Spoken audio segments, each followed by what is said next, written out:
What's up, cool people? My name's Matt, aka That Random Christian Gamer. Welcome to tonight's live stream. Pardon me if I seem a little bit lower energy. I have had to deal with some getting some car repairs done the past couple of days, and it's not exactly enjoying that experience. Seems like it's okay now, but if literally any other problems come up within the next, definitely within the next week, possibly even, the way things have gone, possibly even within the next year, if anything else comes up, I'm going to be pretty much ready to just pull the figurative plug and say, okay, get me a different car. Yeah. So, in other news, once again, because I don't pay much attention to Steam, Next Fest has kind of, snuck up on me again, but thanks to Seth for pointing it out a couple of days ago, or at least yesterday, whatever, I was able to at least get a quick look at things and download a couple of demos, so after the usual Bible study, then I'll try out a demo, maybe two. I had already downloaded a couple before you sent me any suggestions, Seth, and I'm glad I did because I would not have had the time, really, to download those before, before the stream today, just because of all the car stuff and all that happening. So, maybe next time if you get some suggestions in a bit sooner, I might be able to actually download those instead. Anyway, still, Bible study is going to be first after, Twitch is still calling for me to run some ads, even though Seth says there was pre-roll.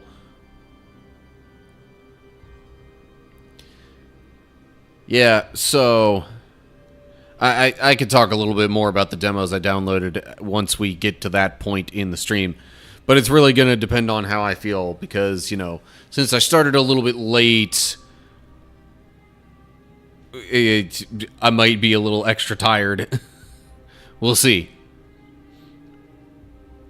Okay. Yeah. Ads might run on Twitch. If so, see y'all in a bit.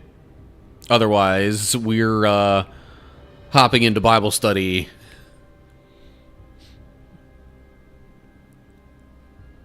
Yeah.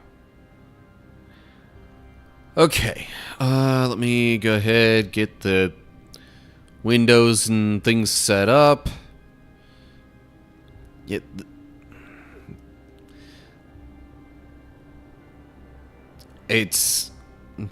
there's an ad running right now, so me commenting on that doesn't really do much, but I'm like, Seth, the ads are part of the 2-hour time frame.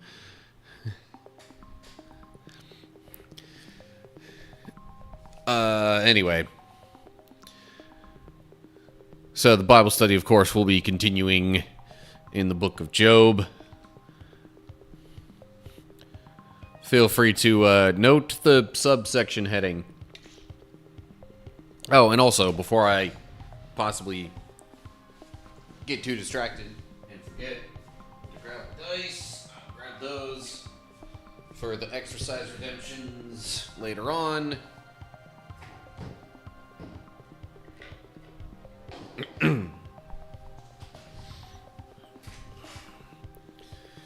Yeah, hasn't exactly been the most fun couple of days. Because, it was... I guess it was 2 days ago that I first took my car in to get it looked at, and just had to get work done on it then. I had to get more done on it today, and just, Anyway. Okay. Let's get into some Bible study to hopefully at least get my mind off of the car troubles. Here we go. Okay. So, we're looking at Job chapter 27 now. So, Job, just giving a general summary of things, very general. Job was living his life, doing good things. Also, like, pretty wealthy, relatively speaking. God points out to Satan, maybe not that Satan per se, but if somebody called Satan or the adversary. Anyway, God points out Job and how good he is, and Satan's all like, yeah, we'll test him a bit. Or at least let me test him a bit. And so that happens, and Job loses basically everything that he has, including his children, and he gets physical maladies, at the very least, including boils all over his skin. Also, like, mentioned having disturbing visions that, troubled him when he tried to sleep. Meanwhile, 3 of his friends showed up to try and comfort him for like a week, and then there was a big debate because Job said some stuff they didn't like the sound of. And now there's been a bunch of back and forth with Job's friends insisting that he must have sinned and done something to deserve punishment from God like this. But Job insists that, no, he has remained righteous. He didn't do anything wrong. And there's been a bunch of back and forth with, like, Job and then one of his friends, and then back to Job, and then the other one of his friends. Basically, all 3 friends getting turns around.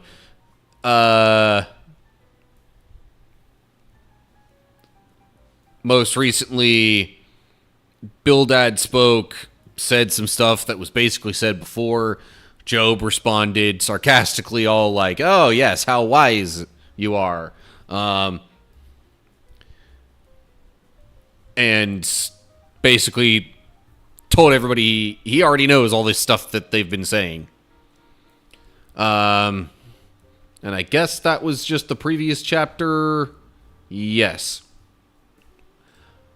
But now Job continues on with his own possibly related, possibly not so related thoughts in this chapter.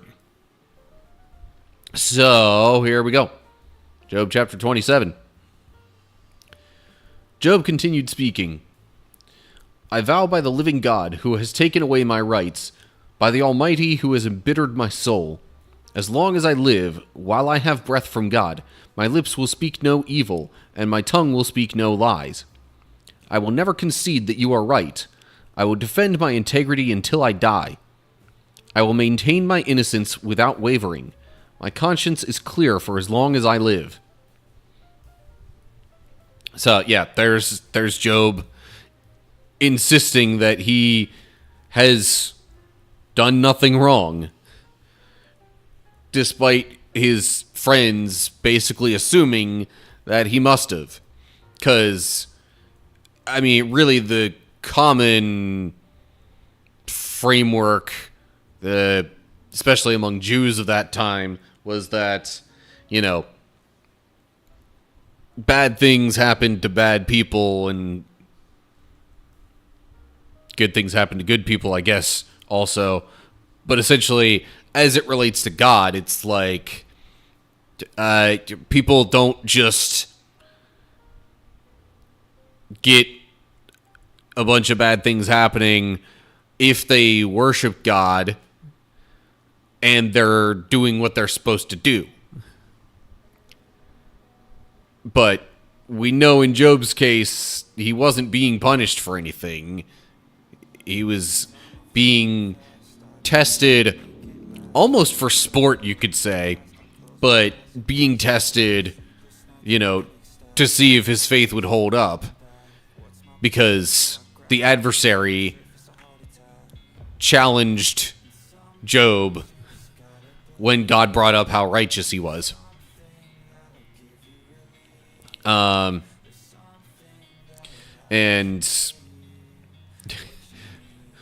before he just simply kept responding like, no, you guys are wrong, I'm innocent. Here's my perspective, and here's what I already know about the things that you have said, but I'm still innocent. And now he's specifically making a vow, which kind of takes it a little bit further.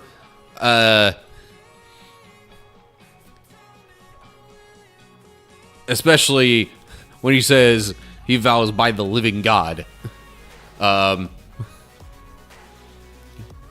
Essentially saying that on God's name and in his honor, Job makes this pronouncement. So if he's wrong or lying or whatever, he's essentially bringing shame upon God. All right.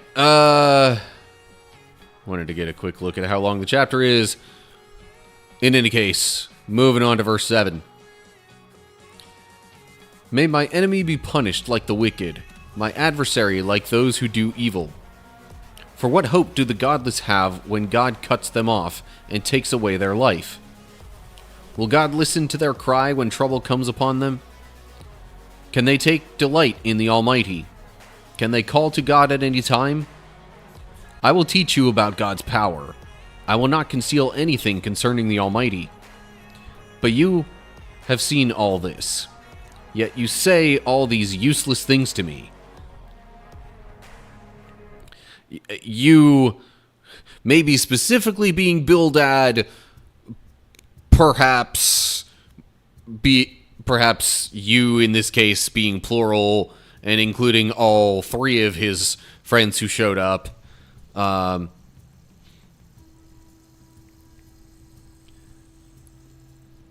So kind of continuing on with in a way saying that he already knows what they have told him about God. Like, Bildad in particular, in his most recent statement, said more about how great God is and how kind of spiritually dirty we are by comparison. Definitely how sinful and imperfect we are compared to God. But Job already knows these things. And especially the past couple of rounds of the conversation, there haven't really been too many really new points brought up by Job's friends. So especially now, him calling their words useless, like, definitely can't fault Job for saying that. Like, if even the first time around the conversation, he already knew what they were saying and believed most of it to be true, other than the parts where they assumed he, sinned and angered God and was being punished. Like, he already was in agreement with basically everything else that they said. Generally speaking, at least. But, yeah. They still continued on.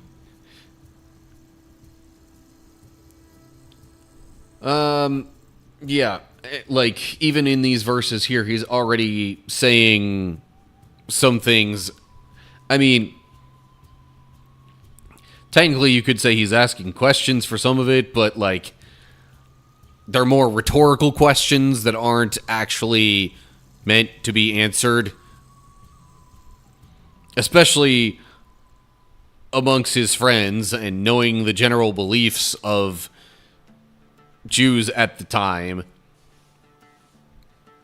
like, the answer to all of these is essentially none or no or negative in some way. Like, what hope did the godless have when God cuts them off and takes away their life? None. Will God listen to their cry when trouble comes upon them? No. Like, that's how obvious it would have been to them, given their, given their people's history and the theological framework built around that.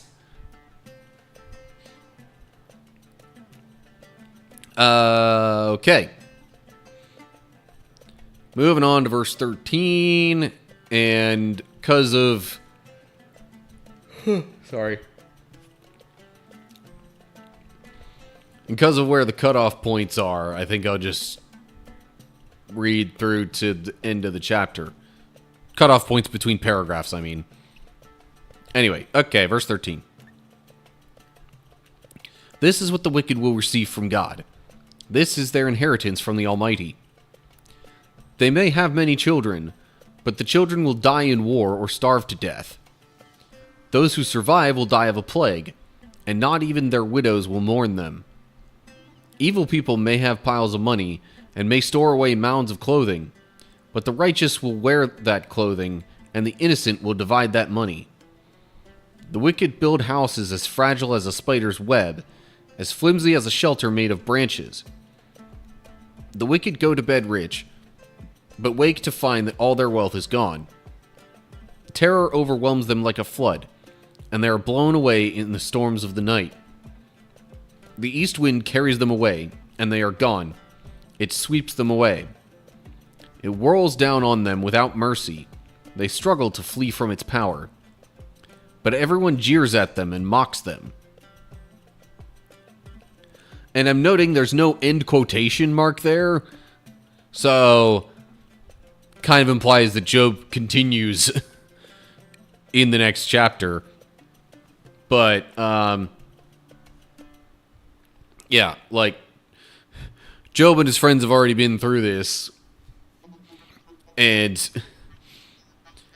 he's almost parroting back to them the kinds of stuff that they've already said. They, as in Job's friends. Like, generally saying how, yeah, it might seem like wicked people prosper for a time, but then disaster comes upon them. Which, like, he kind of contended with that at one point, saying how, at least in some cases,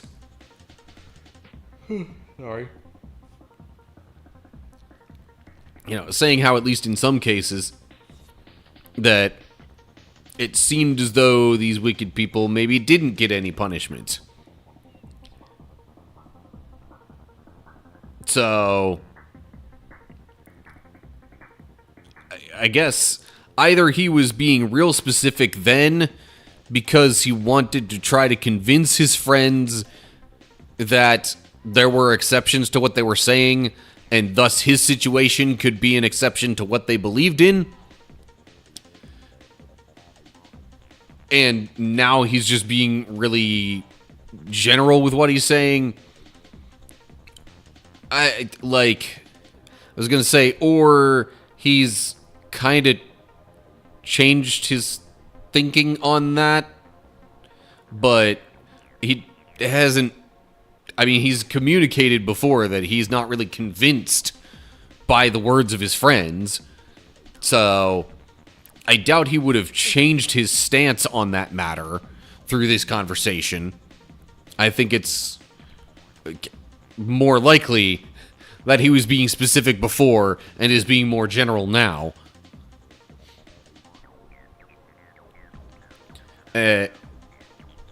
Also, trying to communicate, in this case more so, like,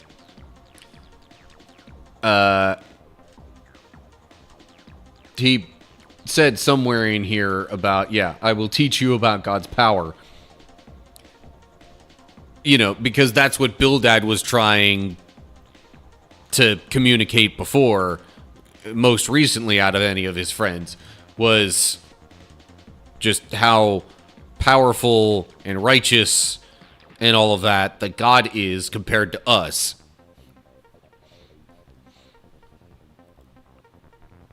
So almost as if to prove that Job already knows, he is saying all of this stuff here to give examples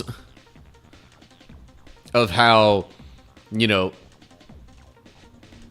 evil people can't truly escape their punishment from God. Sorry. Yeah. There is a note here in verse 18. So that reads as in the Greek and Syriac versions. Hebrew reads a moth rather than a spider's web. I mean, both are fairly fragile, really. A moth maybe slightly less so. But in any case, it doesn't alter the main point of that statement too much.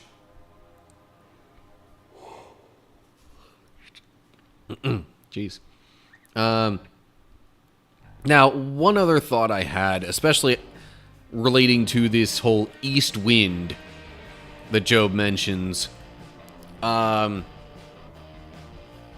seem to recall hearing from some sort of scholarly resource, I think, or from some pastor who is a bit more studied and probably knows more than me. This whole east wind idea, or even just the east in general, was kind of seen as sort of mysterious, maybe even unpredictable.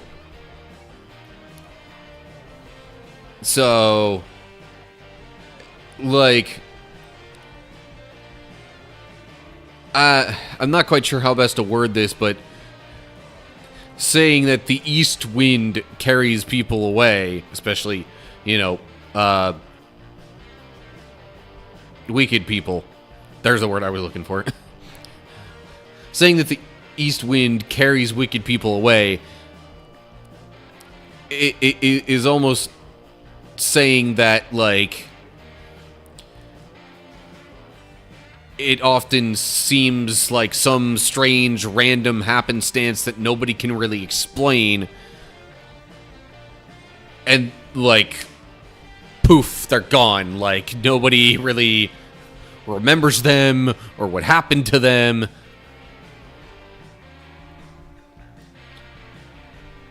So that could, in a way, sort of talk about, you know, the legacy of wicked people and really sort of the lack thereof. Which, I mean, further emphasizes the previous details that he's shared, you know, talking about their children dying from either war or plague or starvation. They lose everything that they gain. And so, like, if there's no real evidence of what they did that lingers after them, you know, that they're not likely to be remembered for very long. Especially in those times when nowhere near as many things were documented in some way, shape, or form. Oh,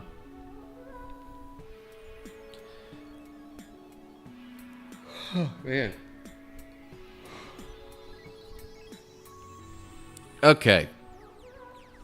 Yeah, I don't really have too much else to say here. Like, again, I think main point is Job just kind of trying to communicate to his friends how much he already knows about God's power and the things that they have said, and, you know, how he at least generally agrees with them. So they're just wasting their time if they continue repeating these points over and over. But yeah, I suppose that is all I've got for Job chapter 27.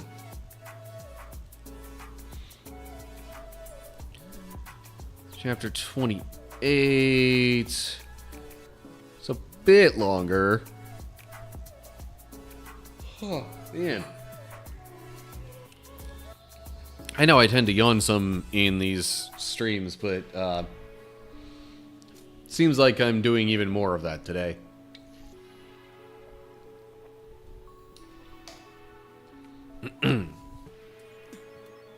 Okay. Back to recording, and we'll move on to the next chapter. Okay, Job chapter 28, here we are. Job and his friends have been discussing his situation back and forth for a while now. You know, his friends kept insisting that he must have sinned and done something to deserve punishment from God, because what other reason would a righteous God have for allowing even someone who worships him and follows him and, you know, is generally righteous and does what they're supposed to do? What other reason would there be to allow such a person to lose everything that they have and get afflicted with boils and have disturbing visions? Like, come on. In their minds, that doesn't just happen for no reason. But we know that it wasn't a punishment for something that Job did. It was a test because, you know, God highlighted Job as a good man, but then Satan / the adversary said to God, well, test him and see what happens. So yeah, Job and his friends have been arguing back and forth about his situation and whether he's innocent or not. Friends have talked a lot about God's might and justice and righteousness and all that kind of stuff, and how they believe he interacts with righteous people and with wicked people, especially wicked people. Last chapter in particular, Job kind of emphasized that he already knows these things that they're saying about God and agrees with them, at least generally speaking. Before, he tried to point out some exceptions, perhaps to try to get them to understand him and his situation, and how his situation is an exception to what they believe, but they weren't taking it, and I guess since they weren't accepting what he was saying, then he's like, all right, look, here, I'm not saying you're completely wrong. I'm just, look, here's where I agree with you even, and the things that you've said that I know already. Like, you think you're going to change my mind and educate me on God, but I already know this stuff. Anyway, yeah, so last chapter was Job pretty much emphasizing that he already knows. And now, I guess Job is continuing to speak. Let's see what else he might say in Job chapter 28. After I yawn a bit first, apparently. Okay. People know where to mine silver and how to refine gold. They know where to dig iron from the earth and how to smelt copper from rock. They know how to shine light in the darkness and explore the farthest regions of the earth as they search in the dark for ore. They sink a mine shaft into the earth, far from where anyone lives. They descend on ropes, swinging back and forth. Food is grown on the earth above, but down below the earth is melted as by fire. Here the rocks contain precious lapis lazuli, and the dust contains gold. These are treasures no bird of prey can see, no falcon's eye observe. No wild animal has walked upon these treasures. No lion has ever set his paw there. People know how to tear apart flinty rocks and overturn the roots of mountains. They cut tunnels in the rocks and uncover precious stones. They dam up the trickling streams and bring to light the hidden treasures. Okay. I noticed the next word is but. So, it's setting up a contrast here. There's all this stuff Job is mentioning that people know how to do, especially towards the end, in a way, kind of highlighting how, people are intelligent enough to figure these things out beyond what other living things on the earth can do, beyond animals of any kind. So, like, if saying people know all this stuff is a setup for a contrast,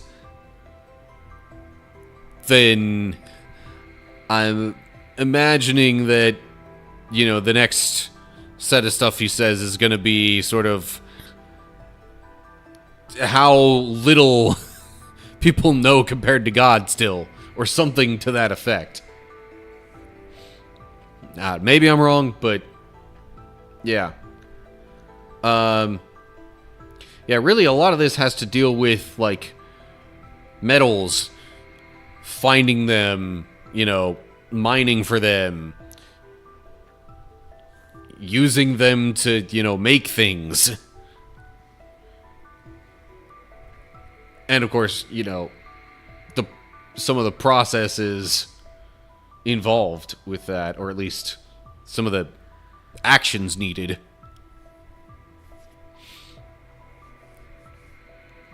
And yeah, with that all being a setup for the next part, I don't really want to linger too long on that. So, verse 12. But do people know where to find wisdom? Where can they find understanding? No one knows where to find it, for it is not found among the living. It is not here, says the ocean, nor is it here, says the sea. It cannot be bought with gold. It cannot be purchased with silver. It's worth more than all the gold of Ophir, greater than precious onyx or lapis lazuli. Wisdom is more valuable than gold and crystal. It cannot be purchased with jewels mounted in fine gold. Coral and jasper are worthless in trying to get it. The price of wisdom is far above rubies. Precious peridot from Ethiopia cannot be exchanged for it. It's worth more than the purest gold. So, okay, the contrast then is people know all these things about gold, silver, other precious materials and minerals and such, and yet, like, people can't give you a solid, straightforward answer on where, at least within the earth, to find wisdom. which really, wisdom, at least to some, is often considered, more precious than all of these other things that have been mentioned. And really, in a way, the truth of that is because wisdom will, get you doing the right things in the right moments. You could have all the riches in the world, but if you don't know what to do with it, then how much good is it going to do you? So, yeah. People might have all this knowledge of where to find these precious things and even gain wealth from it. But if they can't figure out where to, learn stuff and become wise and know what to do with themselves, their lives, the things that they have, what good is it?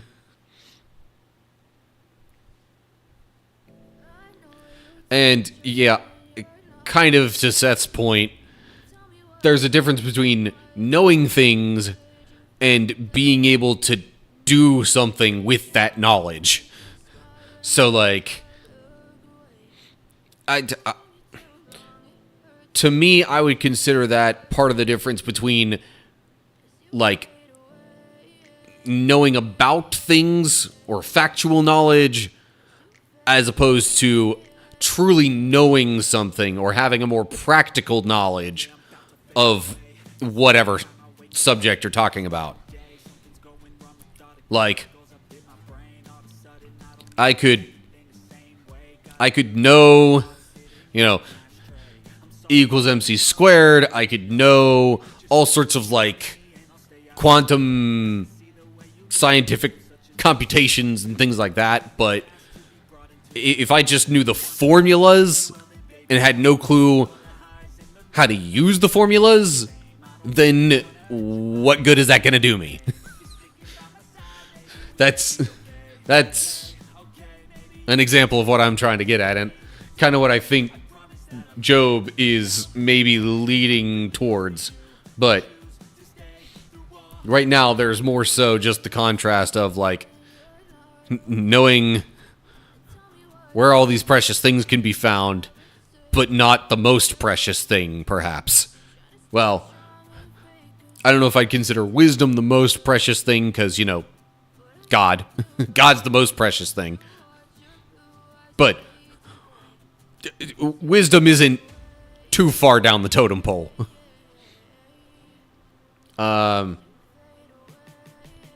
Anyway. All right. Note here at verse 13. It's, as in the Greek version, Hebrew reads, knows its value. Meaning no one knows the value of wisdom. Which I think there's... not to, like, put anybody in particular to shame or anything like that. I'm not naming any names here. But it certainly seems like some people don't really know how valuable wisdom is.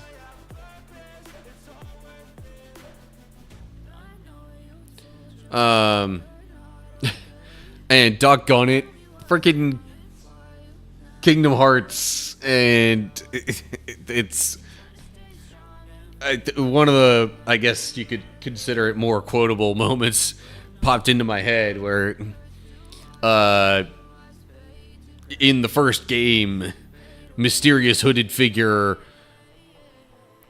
is talking with Sora and it is all like, one who knows nothing can understand nothing. But even here, I think it's kind of drawing a distinction between that. Although, if you already don't know, like if you don't have wisdom already, it's going to be tough for you to figure out on your own how to get wisdom and how to, utilize it. But, yeah. Anyway. Down here in verse 19, that also has a footnote or translator note, whatever, saying that the Hebrew says from Cush rather than from Ethiopia. Probably just the translators trying to give a more current approximation of where Cush was.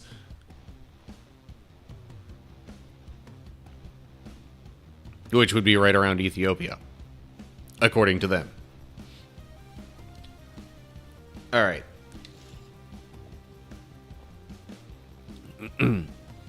I guess we'll move on to verse 20. And probably just read through the rest of the chapter. All right. But do people know where to find wisdom? Where can they find understanding? It is hidden from the eyes of all humanity. Even the sharp-eyed birds in the sky cannot discover it. Destruction and death say, we've heard only rumors of where wisdom can be found. God alone understands the way to wisdom. He knows where it can be found. For he looks throughout the whole earth and sees everything under the heavens. He decided how hard the winds should blow and how much rain should fall. He made the laws for the rain and laid out a path for the lightning. Then he saw wisdom and evaluated it. He set it in place and examined it thoroughly. And this is what he says to all humanity. The fear of the Lord is true wisdom. To forsake evil is real understanding. And thus wraps up at least this part of Job's statements. Yeah.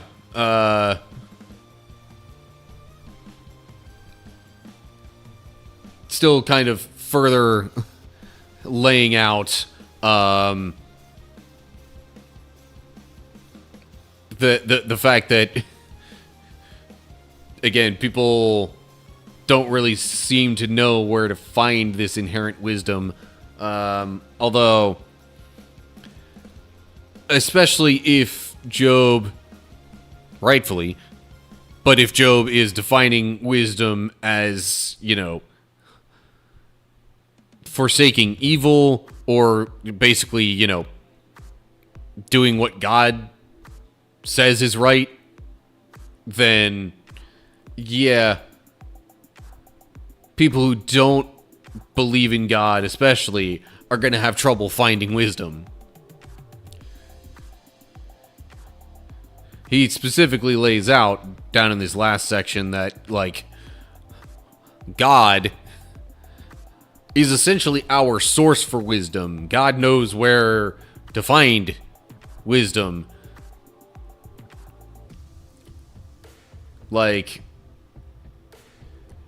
He knows all these things about the earth and how it operates and, what's just right for it.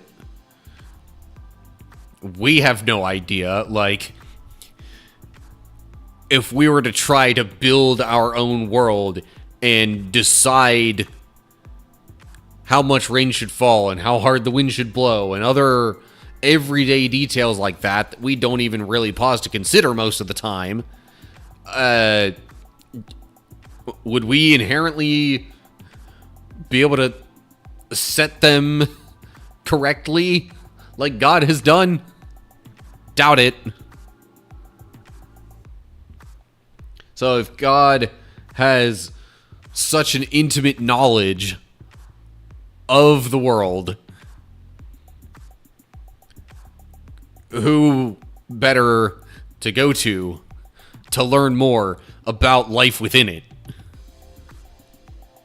And that further emphasizes the point of God being essentially the source of wisdom for us.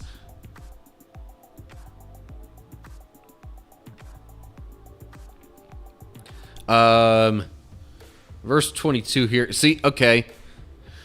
There's a mention of Abaddon popping up again, at least in the Hebrew. So instead of destruction, it would say Abaddon.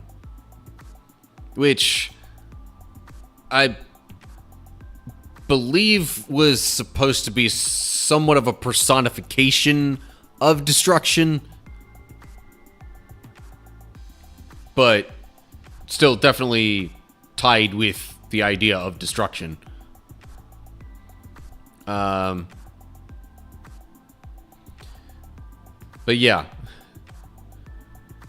Kind of the send-off mic drop moment right there at the end. The fear of the Lord is true wisdom. If Job were really so far lost in sin to have A, deserved the punishment from God like what has happened to him, and B, continue to insist that he's righteous when he isn't, would he really be in a state of mind to make such a claim about God? Probably not. So in a way, this is almost kind of further proof that Job understands and acknowledges all the stuff his friends have said about God and, you know, how he rules over the earth, how mighty he is, how just that he is, how wise that he is. He being God in all of those, of course. But Job is like, here is my knowledge about God. Here's what I understand about God. If you really think I'm so far gone in sin, do you think I would be making these statements?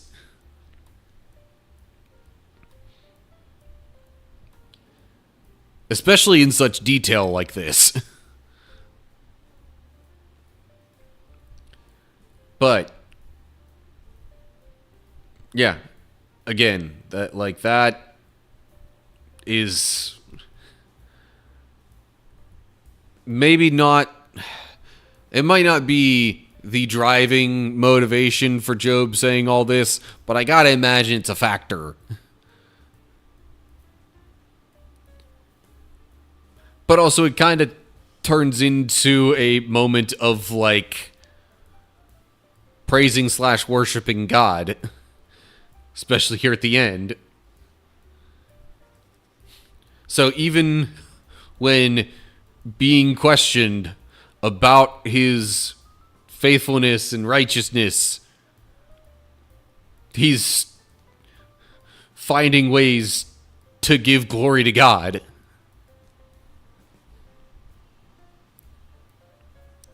And I think that just further brings to light how, no, Job is not lost in sin.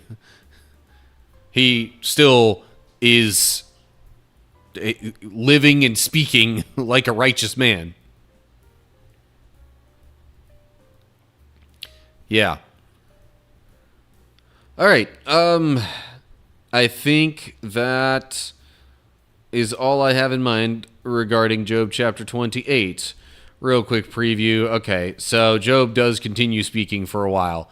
This is not everything that he has to say, just maybe all on this particular topic of wisdom and where to find it.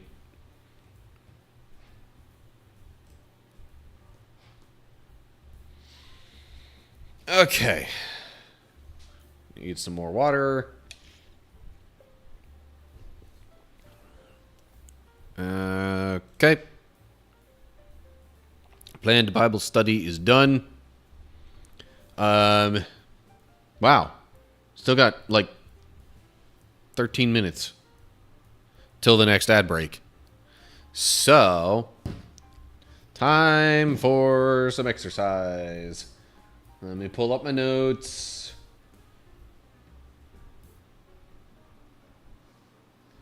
Okay.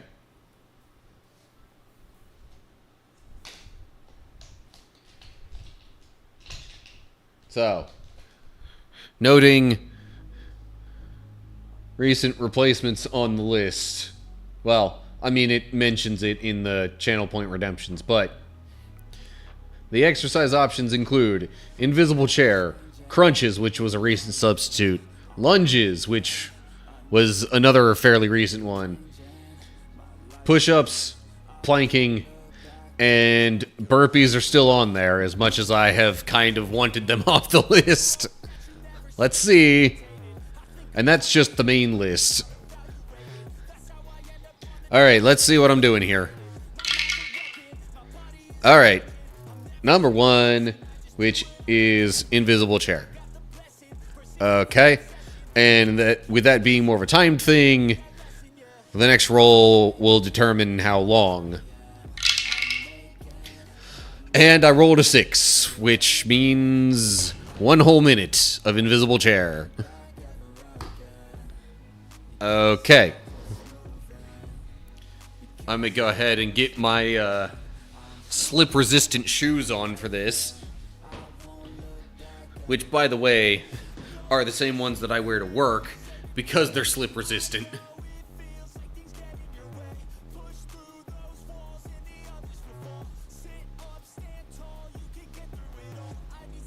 Yeah.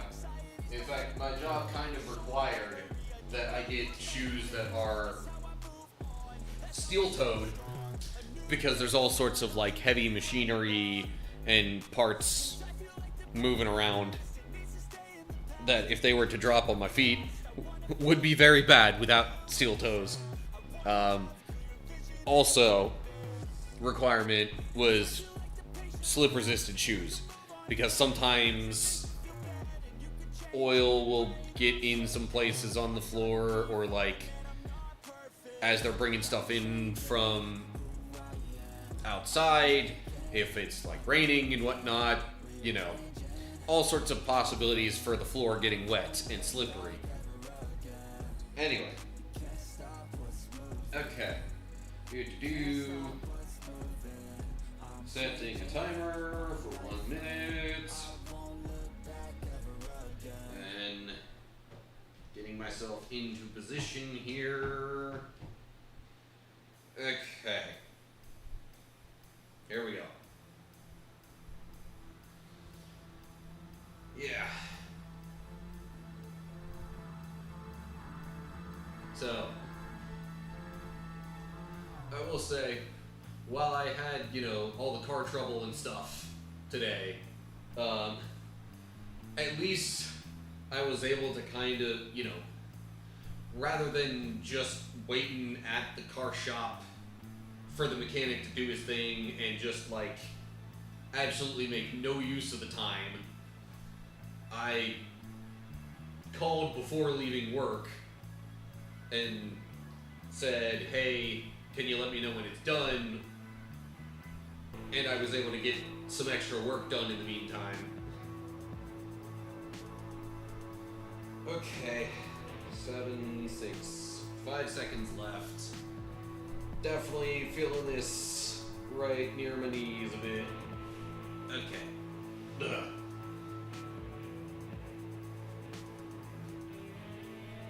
Alright, 1 exercise down, second one shall be redeemed later.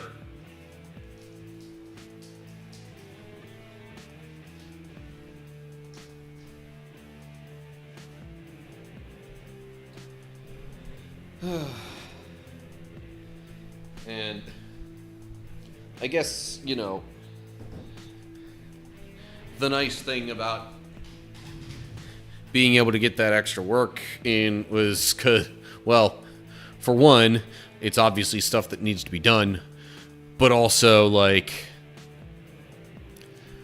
it was stuff that my boss was going to try to convince me to go in tomorrow to do some of, but like I didn't know what state my car was going to be in and how long. So I felt slightly bad for not being able to come in tomorrow and help, but also like the extra time that I was able to stay today, I made some decent progress towards that work. So makes me feel a little bit less bad about it. Okay. And I suppose I'll just go ahead and run the next set of ads while I transition things over, because we'll figure out stuff after the ad break, because I need to literally move stuff within my, I need to move windows around between my monitors. So rather than awkwardly dealing with that and having you all watch while I deal with that, yeah, ad break time, at least for Twitch. And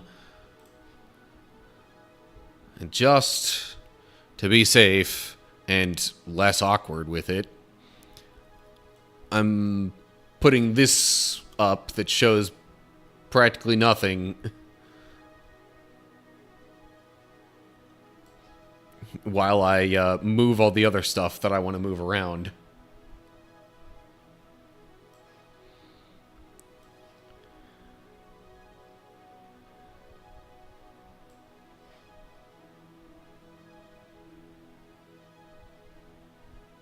Okay, I have no clue what this error is that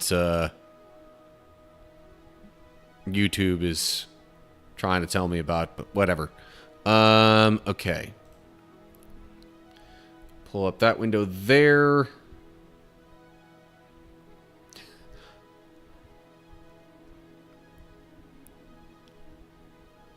And, okay. So then I believe this is the scene thing that I want to pull up now. This is just what I happen to be looking at most recently. All right. Ad break should be done on Twitch. So, this is one of the games that I downloaded for, well, first, let me go back to the main store page. So this is the whole Next Fest thing that is going on Steam. So, those of you who aren't familiar with it, there's free demos going on for games that are going to be released soon on Steam, or at least that's the main point of it. So, there's a bunch of options going through here. I'm not going to show you all of them because I've already downloaded a couple. But yeah. And I think this is all supposed to be specifically part of the Next Fest sort of, I want to say display, but that's not quite the right word that I'm looking for. But anyway, event thing. Yeah, that wasn't even all of them. So there were two demos that I downloaded. One of them is this one called Polyfighter, which, you know, to get more detail on it, we'll visit the store page. It says it is a single-player roguelike fighting game, which I thought was kind of an interesting concept. One of my main dislikes about a lot of traditional fighting games is that there's like seemingly no overall progression. It's just, you got your character, you got their moves, and it's all just skill from there. Like, you don't get anything new other than maybe skins and such. You don't, like... You might unlock some characters as well, but otherwise, there's no progress across the broader game. So, anyway, that one kind of stuck out to me as an interesting possibility. Dusk Fade is the other one that I have downloaded. This one's a 3D platformer, which, of course, you know, is something that has been done in the past, but, I don't know.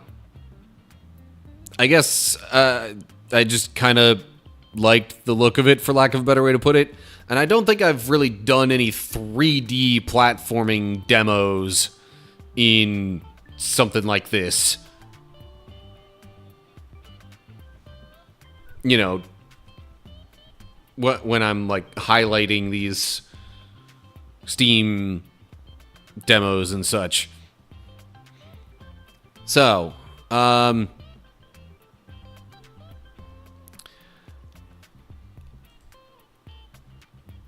wouldn't necessarily mind either one.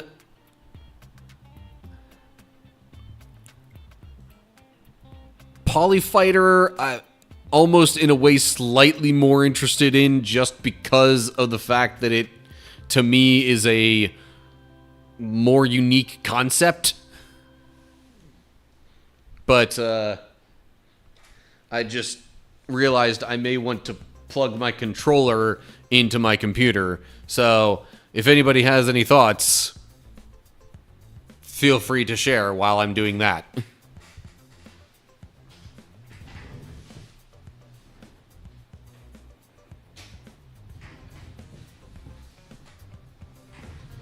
Alright, and I'm gonna have to unplug something from my computer.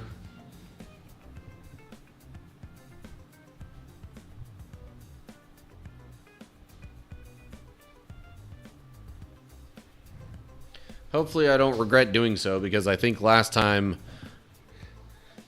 I unplugged the external hard drive from there, it had trouble registering when I tried to, you know, use it again. Okay. So, I think this will at least be the first one that I try out. Depending on how it goes, it may end up being the only one. Yes, I have a controller. Mm-hmm.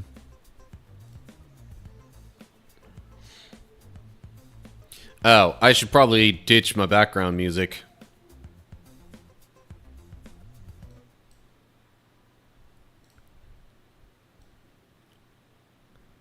So I have no clue how loud this game's going to come in. Or if it's even going to come in... Okay. I'm like... Generally speaking, these games have all shown on this display. I don't know if there would actually be a category on Twitch for Polyfighter. Especially since it's a demo and whatnot. Whoa. There's that game audio coming in. But, you know what? I'm gonna go to the options here.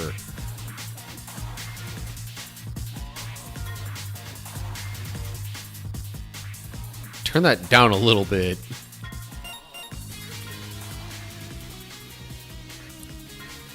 Okay. Controls,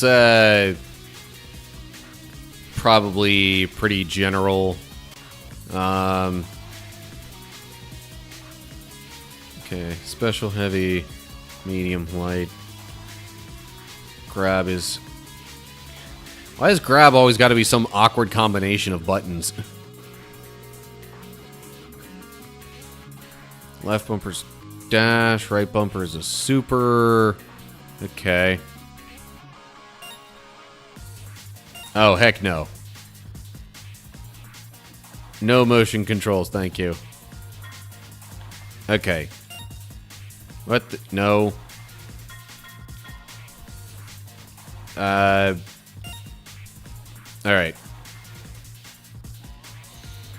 Alright, give me a sec, Seth.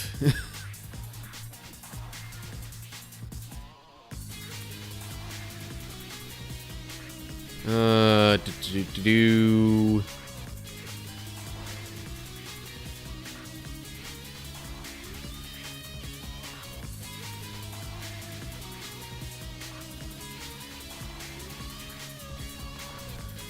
Well, fancy that. There is indeed a polyfighter category.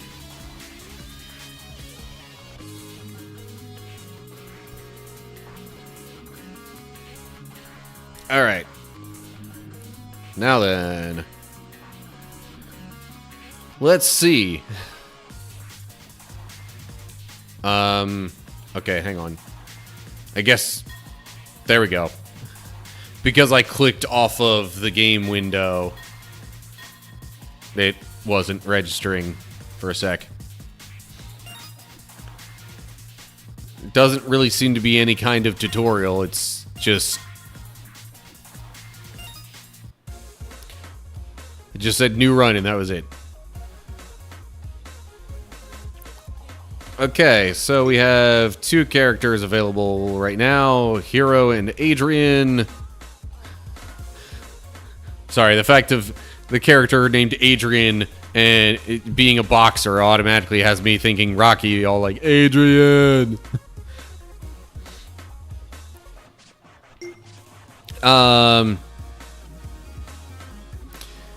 Yeah, Hero seems like they're probably going to be the more, you know, Ryu equivalent.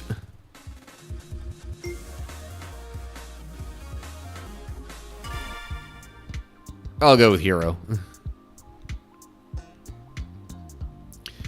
Alrighty. Well, if we're rolling a 2 for the options, that... Oh, there is a training. So if I press X here... Time for an epic showdown. Alright. Not so much tutorial as just,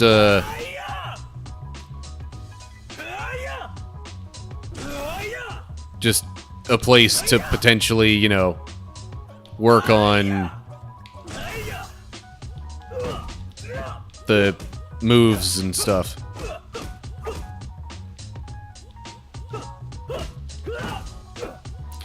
Yeah, there really doesn't seem to be a whole lot to this. He doesn't even have a ton of special moves, but that's probably part of the whole roguelike development, or progress, I should say, within the game, is to, you know, unlock some of that stuff. Alright, there's a move list, though. Yeah.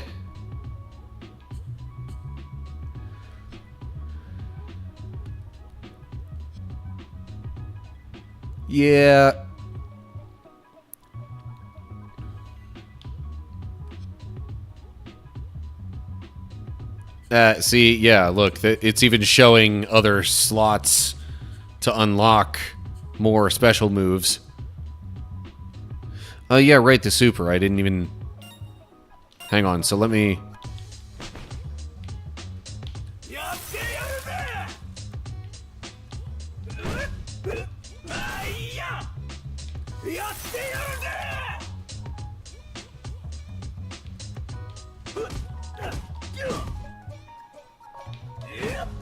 Okay, well, I don't think there's too much need to spend more time than that on, you know, training stuff.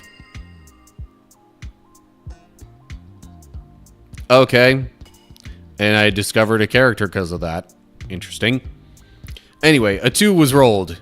So I assume that means I'm taking the middle path here. Oh, but I could choose who I fight here as well. Sungdo. Each opponent is a puzzle, and he gets through it with his feet. Sugar Bell. There's nothing prettier than a powerful punch and her charming smile.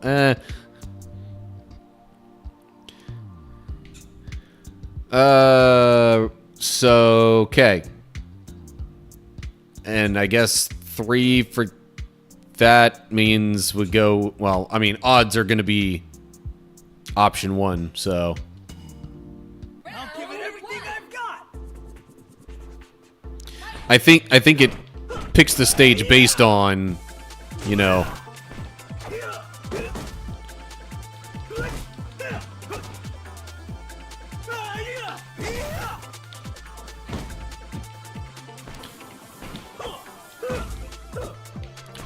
Anyway, I think it picks the stage based on whoever you're fighting.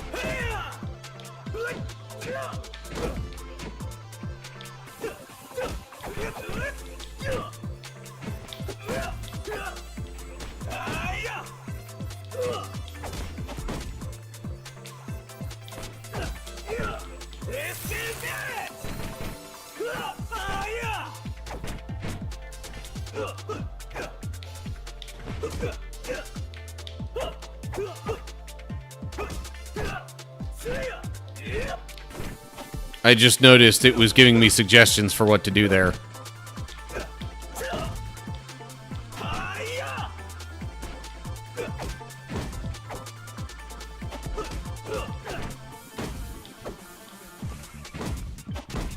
Come on now. Really? And trying to do all that extra stuff that it was suggesting got me a loss in the fight there.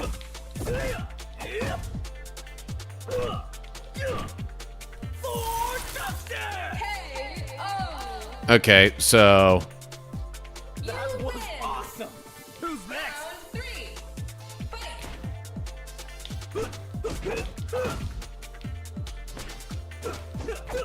I've been KO'd once, he's been KO'd once.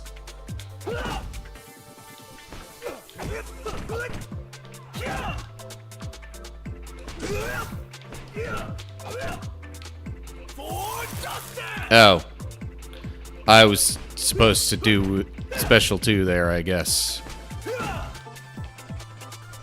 And a forward throw. Hey, I did it.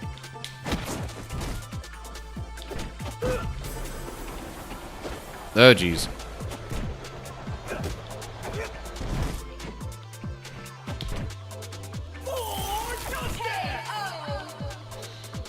Okay. Yeah.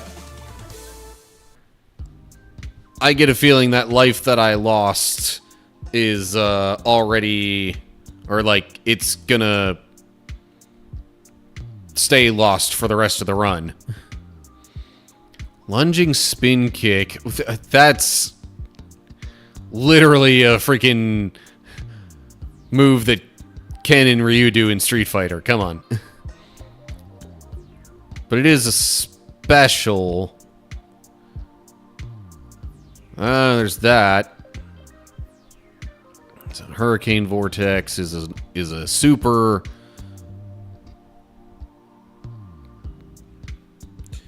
Soaring sidekick.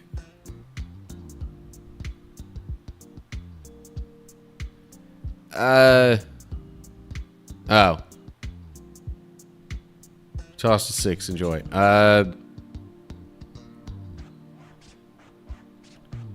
Okay. Wall bounce. That's something I can't say I had figured out how to do, but oh, well. Okay, to me it makes sense to assign that to back special.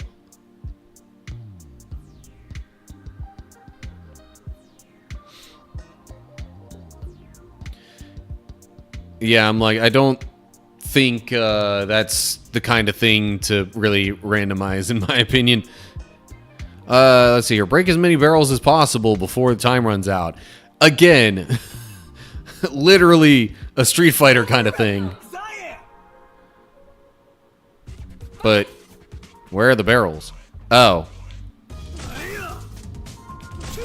Whoops, I am so pressing the wrong buttons here.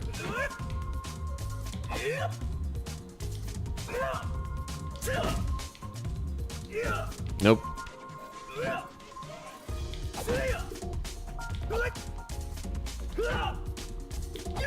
Good grief. They're coming faster and faster. That was kind of terrible. But also, for not having a clue where they would come from.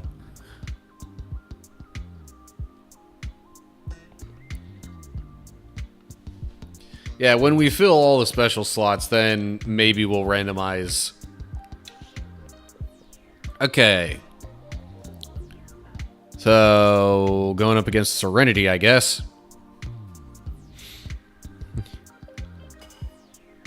At the mini-mart? Perfect!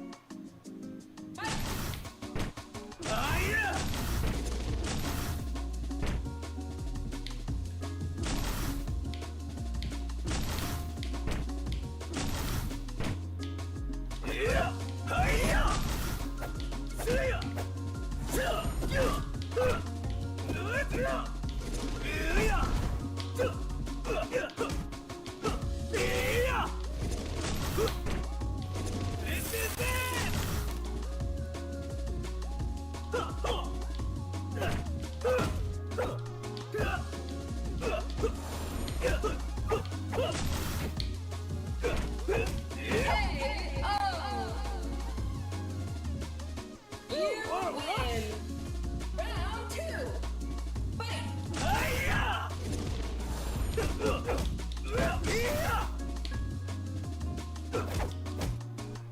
I can do this!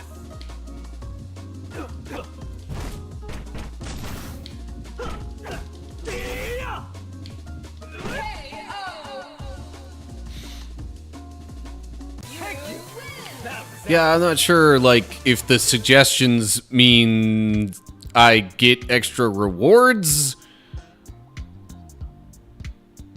I don't know.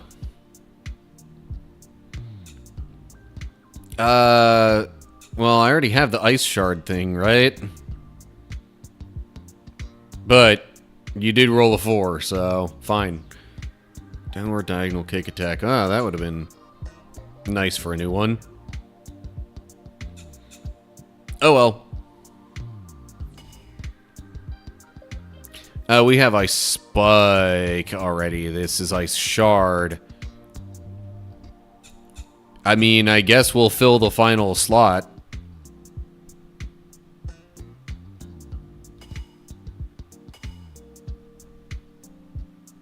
So far, not a ton of path choices. Okay. Opponent options now include Adrian or Yabaisagi.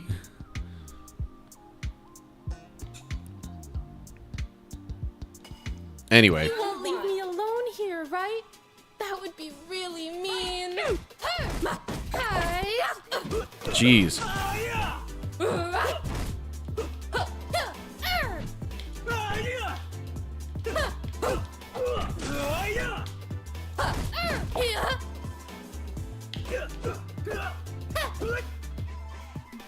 This is it!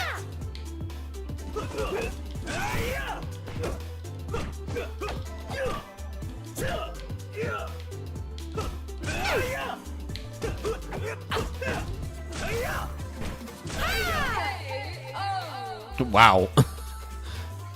I was really close to losing that life, and I thought for sure I was gonna.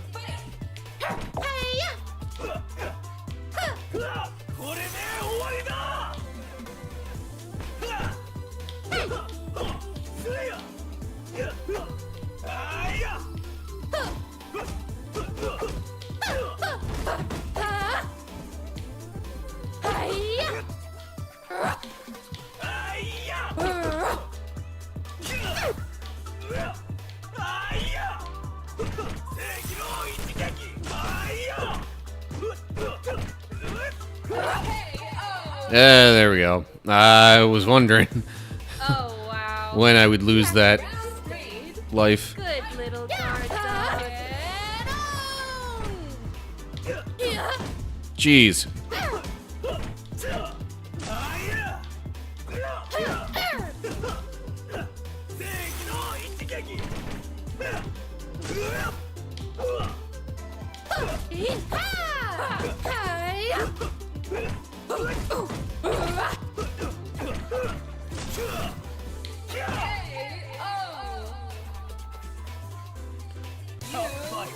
So yeah, whatever HP you're, or whenever you're missing HP, it, oh, hold up. Get a cumulative 10% lifesteal per combo hit. Jeez, that would have been nice to have earlier. Super 1-2 punch. Well.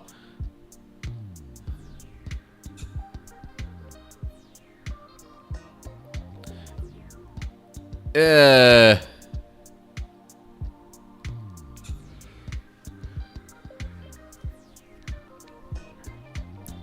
suppose you're right. There was technically a skip option, which means maybe some of the previous stuff should have been skips.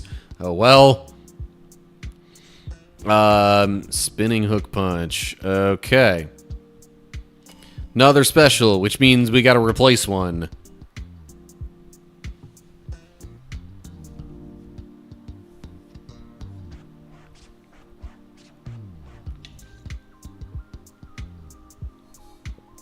Okay, well, Ice Spike is gone, and in its place goes the thing that we just got. Oh, path choice now.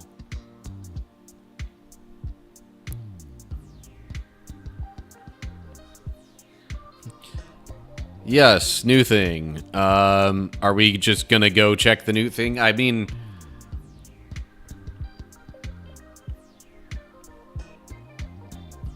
Yeah, okay, so we had the start. We got a bunch of fight spaces. There was that one. But yeah, had we gone on the left path, there would have been, I guess, an elite is what you would consider that. I guess. Oh, and then the left path up here also shows, I don't know, what looks like a training kind of thing. Yeah. I guess to see what this is, we'll pick it. Oh, hello. Full heal or plus 200 max HP. So you still kind of choose your, health-related thing. Well, that didn't seem to adjust the max HP so much. Seemed more like it just healed.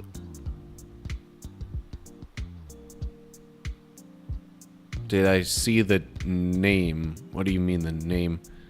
Totally legit health. Oh. Okay.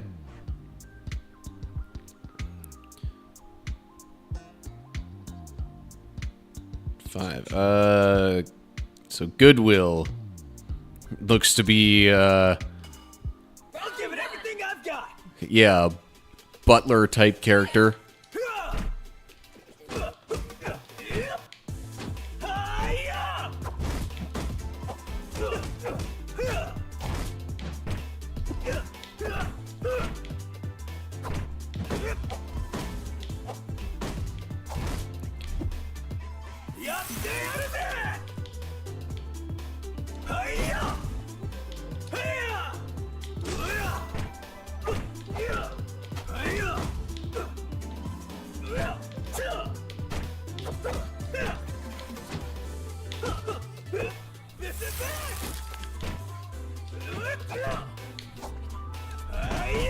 Doggone it.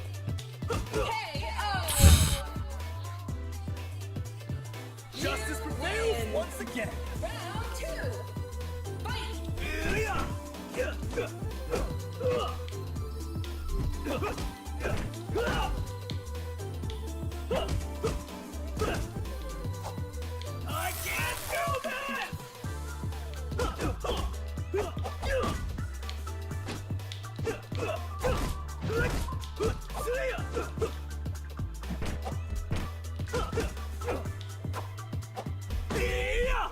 Oh, come on. This is it! Oh, man. Justice prevails once again. That was close. At least I get to see the boss, I guess. Super Breaker Punch, Back Breaker Slam, or Back Alley Lariat. Number 3. Okay, Back Alley Lariat it is. And now I gotta replace something.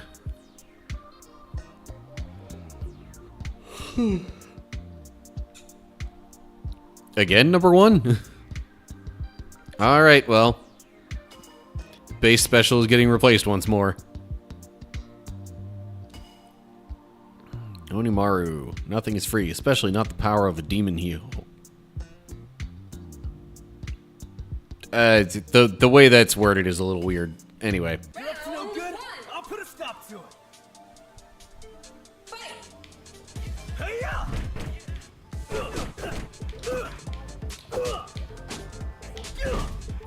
Yeah, definitely taking note of some frame drops here and there.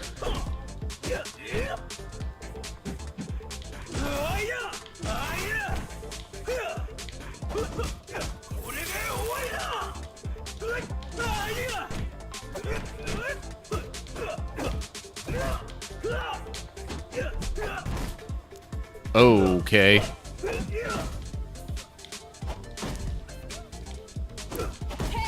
Ah, darn it.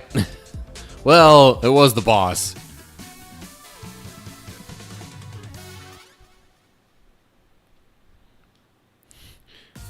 Big ol' game over. Okay. So I would guess maybe in the full version there would be more to see after that. Although it does show that I unlocked Mr. Polyester here. Or at least, well, not unlocked, but oh, perhaps would have unlocked in the full version.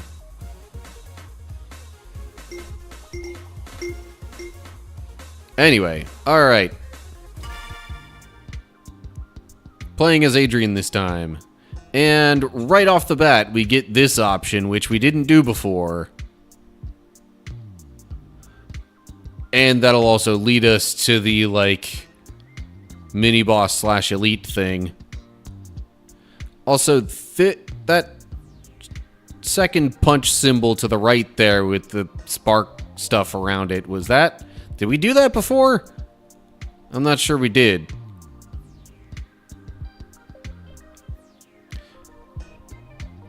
Well, anyway. No, yeah, I was gonna say, the barrel thing showed the, like, movie ticket looking thing.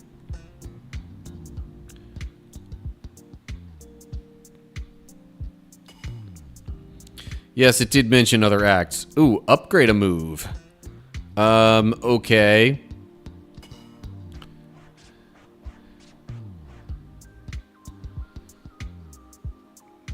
So we can upgrade the spinning hook punch, the surging uppercut, or the super breaker punch. One has been rolled, so spinning hook punch now gets phasing, which grants invulnerability versus projectiles. Oh yeah, I guess technically I should go to the training to see about this character's moves.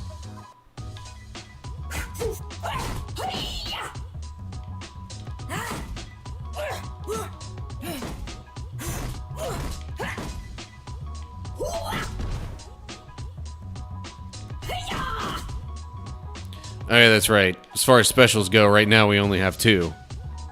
Right? Move list.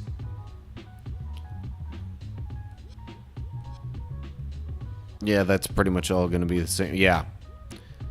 We just got the surging uppercut and the spinning hook punch. Oh, man.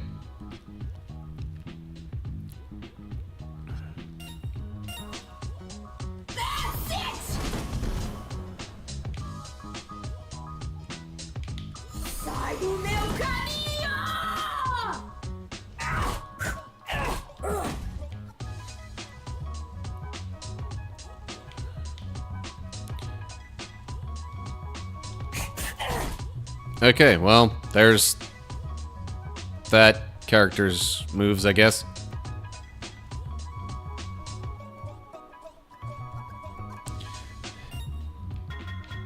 Yeah, I did also notice at the character selection there was mention of multiple acts. Well, are we leaving this one up to randomness, or should I just fight the other one that we didn't fight before? Well, in this case, they're the both are the same, I guess. There's no fair fights in the streets.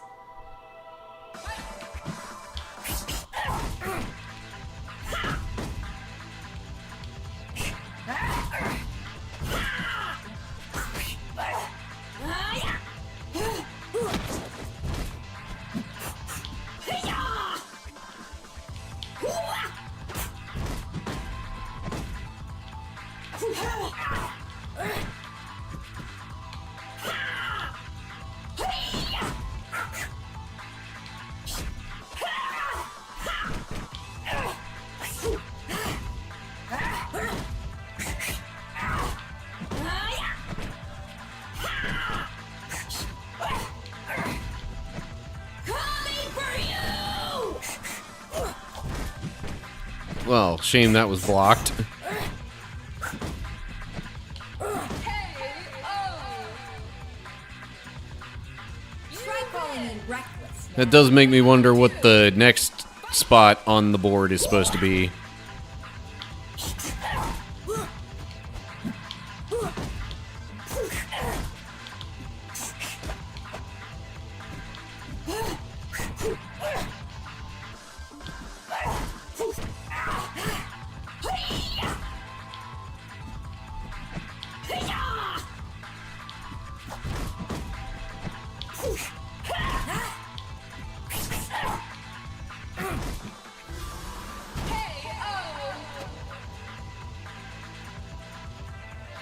Ouch. Round 3.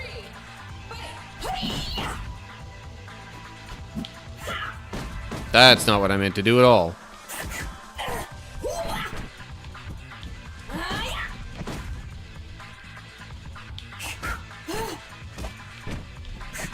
Yeah, really not digging the frame drops that are coming up here and there. Not that that's necessarily the main reason that I'm doing worse at the moment, but it's not helping either.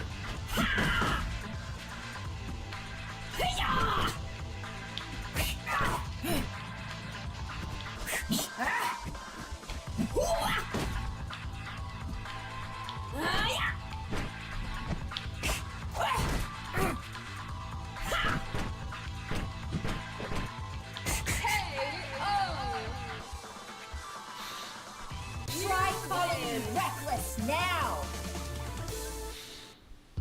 Okay.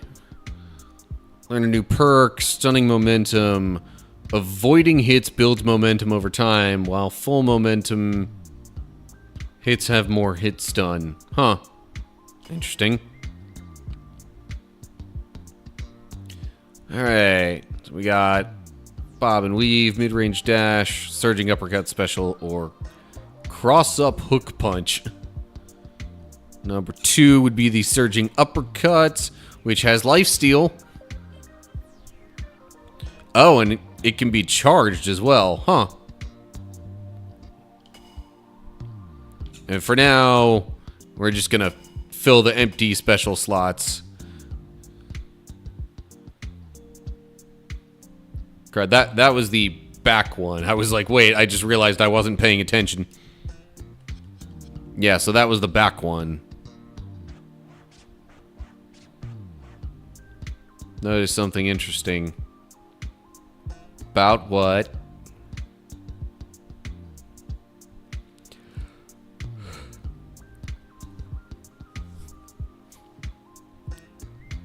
Read what carefully?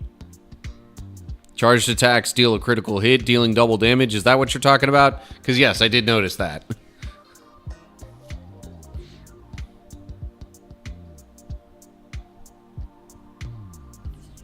Oh, yeah, there are 2 surging uppercuts. It's just one of them has a bit more to it.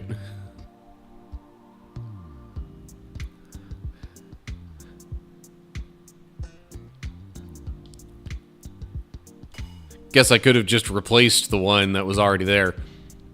Face your rival. Oh. Okay, so that's a rival battle, not just an elite. Parte pra cima ou sai do caminho. Oh, and they actually talk a bit.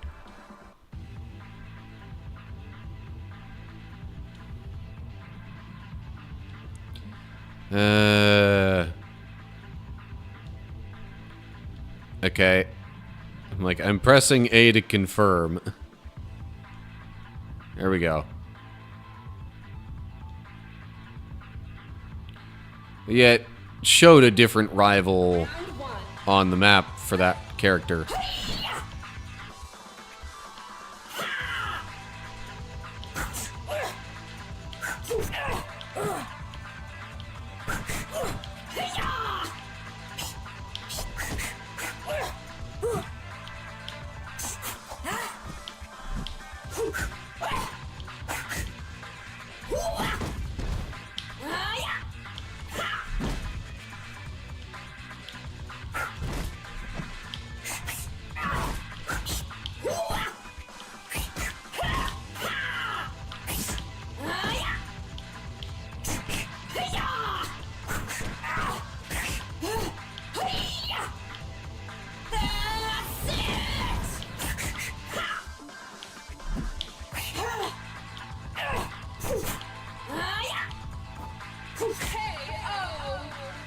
Okay, so far not doing too bad against Carlos, I guess. In the streets. Round two. Fight.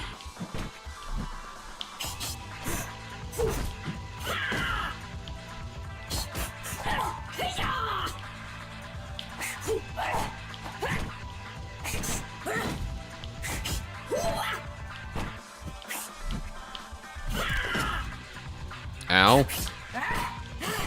Actually, it didn't really hurt that badly per se. It was just... I was...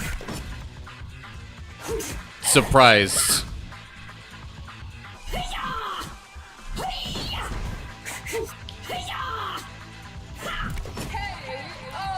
Okay, that's... weird. Like, his hit basically just went through mine.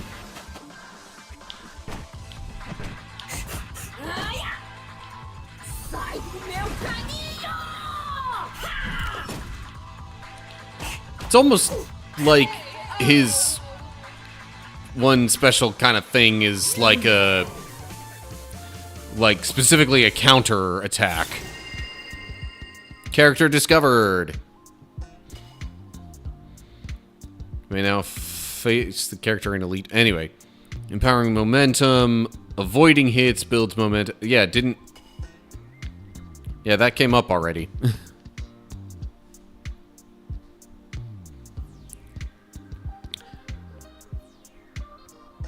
Yeah, I don't necessarily know if we'll have a whole lot of time to do the other character again. Because, I mean, fighting a different rival, yeah, sure, it'll show another bit of dialogue or whatever, but eh.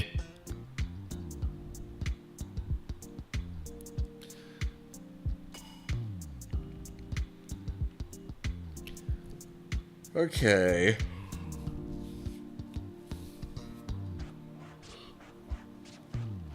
Actually, what was that special that I just got? And what was the... okay. Lifesteal and charge. I was not charging at all. I just realized. Anyway, number one. Okay. I'm looking for someone, and you're in my way.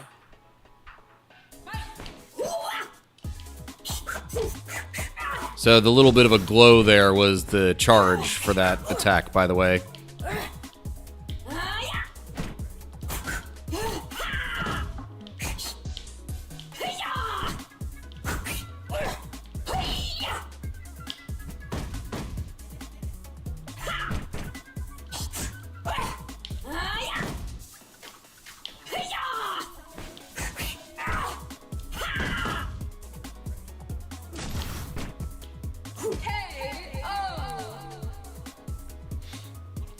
Guess you never fought in the streets.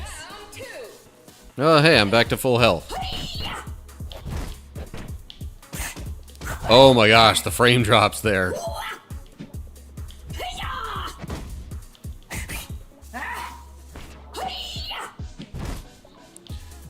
Yeah, charging that one up rarely seems to land.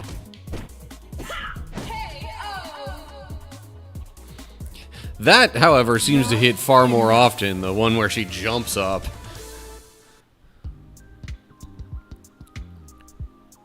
Oh, no passive perk thing this time? Oh well.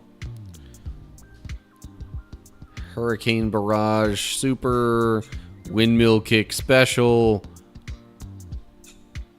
or just a dash. Okay, Hurricane Barrage it is, I guess. And there's a second super slot, so let's put it there. Alright, so now we get the Barrel Bash. I don't have time for this.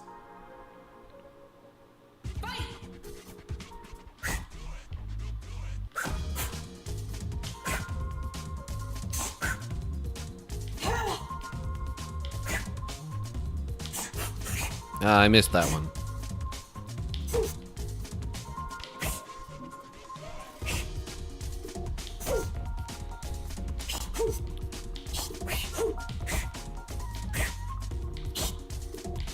Well, I did way better this time. Not enough.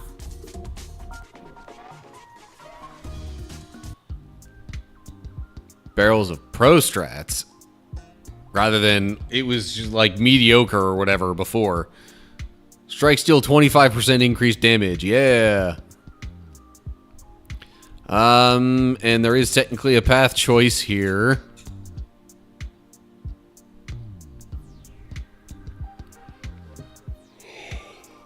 Oh, man. And yes, definitely a different boss. Okay, odd leaves me with left.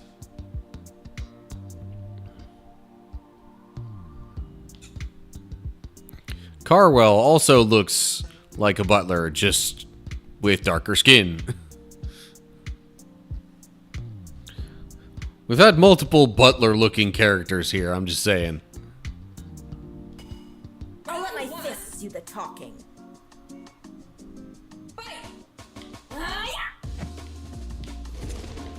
Oh, geez, really?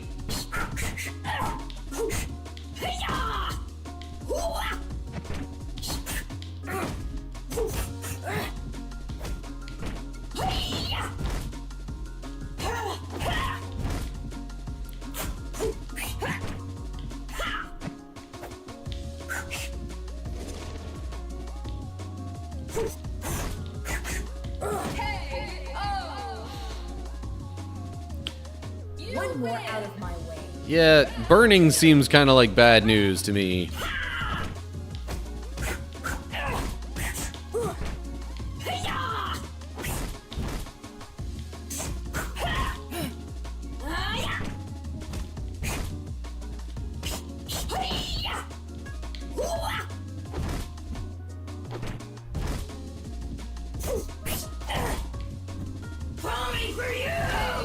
Cool. One more out of the way. I don't think I would have even made it to the boss if I hadn't landed that move there. Oh, and look at that. We have a shuriken option now. 6 slide kick special. That burns somehow? Man.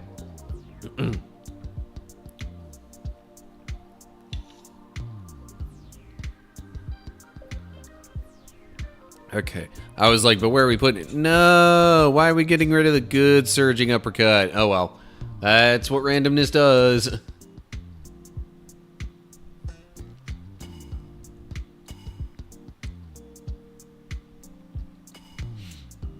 Master Otis.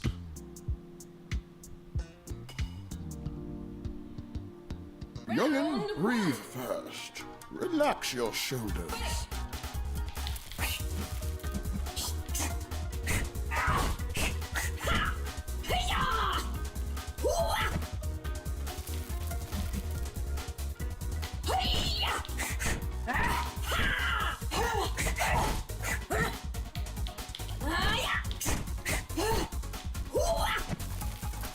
If I were to compare this character, Master Otis, to a Street Fighter character, maybe it's just because of the beads around his neck, but makes me think of like Gouken,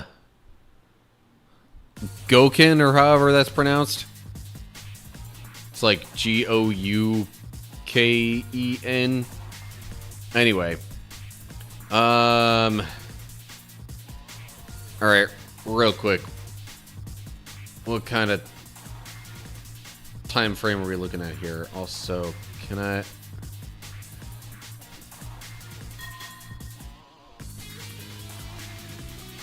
Okay, it's like it won't even let me click onto something that's not on that window now.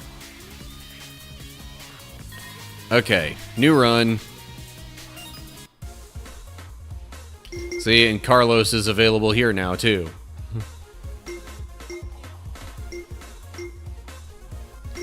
So I guess, were I to reach Act 2 or 3, or 2 and 3, I could unlock these characters even in the demo.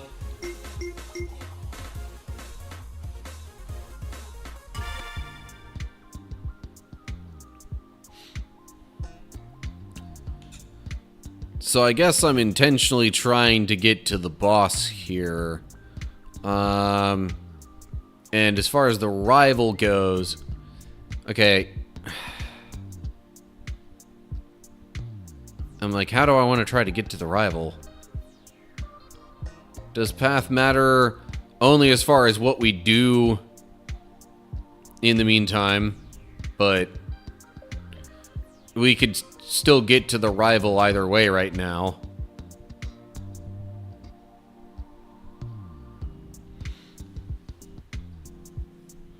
So, not really. 6. Okay, so here. Sunshine or kindling?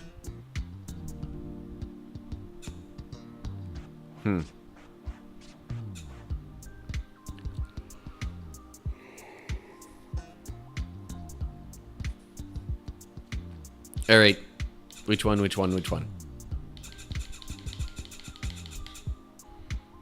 Especially since we haven't fought either of these characters.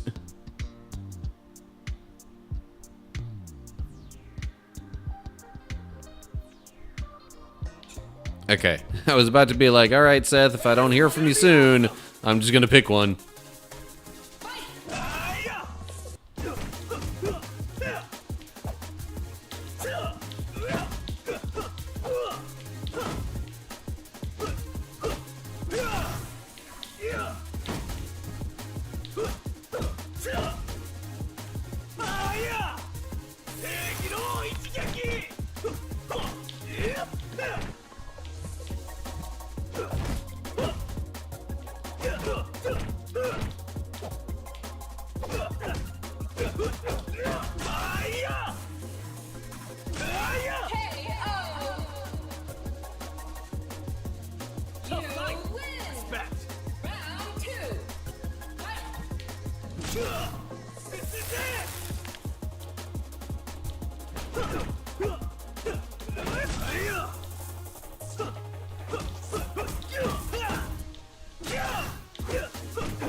Man.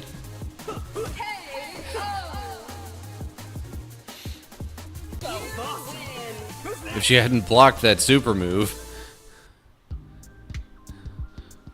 might have actually been able to get out of the battle as if I didn't take any damage. Okay. 4. So 4 as in back around to the first choice, or 4 as in skip it?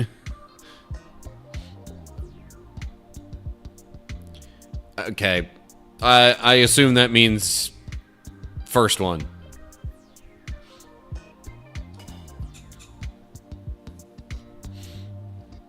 Okay, going in the empty slot for now. Double fist charge. Gotcha. Okay.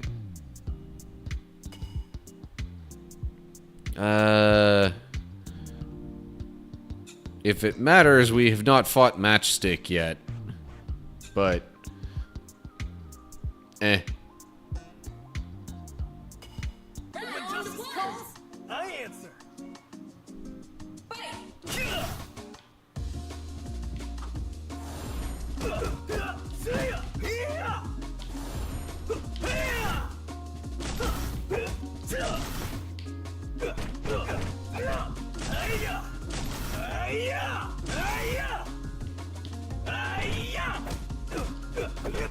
This is it! Jeez, that actually did quite a bit of damage. Round 2. Fight!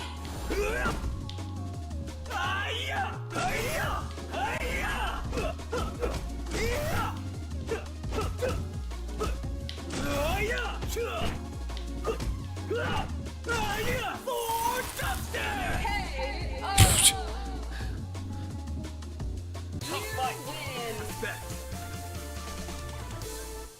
Okay. Literally didn't take a hit that second round.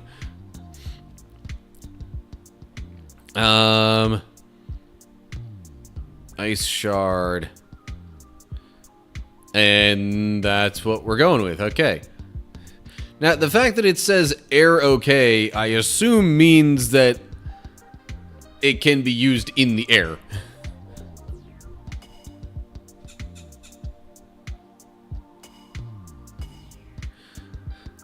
Although I gotta say, it'll be, or it would be kind of awkward jumping up and then holding down to do the special, but anyway.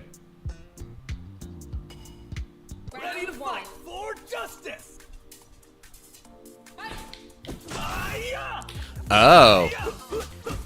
Does it down at an angle like that then?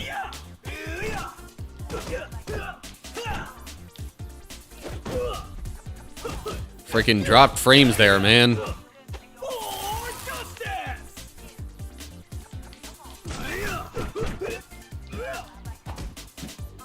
Really? Okay. You win! Round 2. Fight!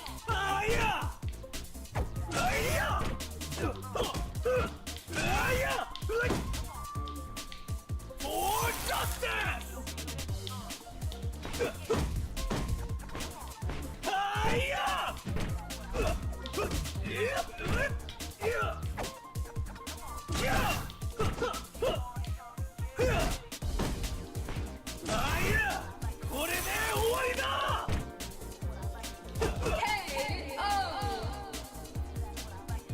Sure you. Thank you.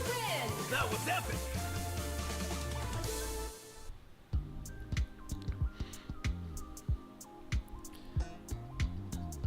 Yeah, I mean, I don't know if I'm gonna do a full-blown review of this per se, but overall impression so far, I mean, relative to, you know, fighting games, I mean, like to the Steam page. Gotcha, yeah, okay.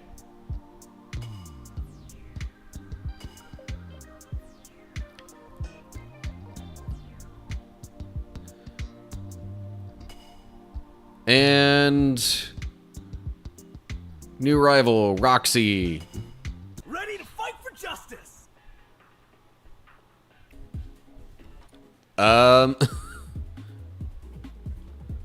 Okay. So is Roxy kind of into Hero? Is that what that's implying? Anyway. Okay. Being trained by him, maybe?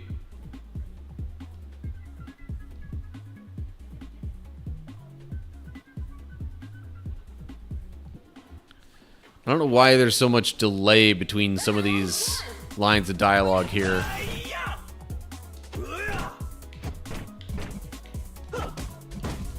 How in the world?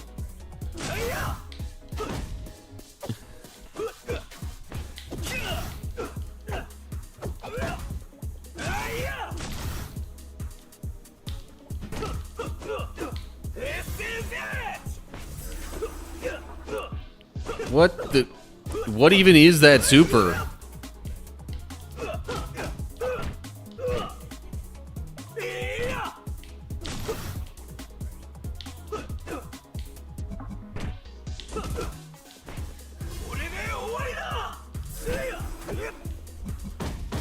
Yeah, I don't get that one.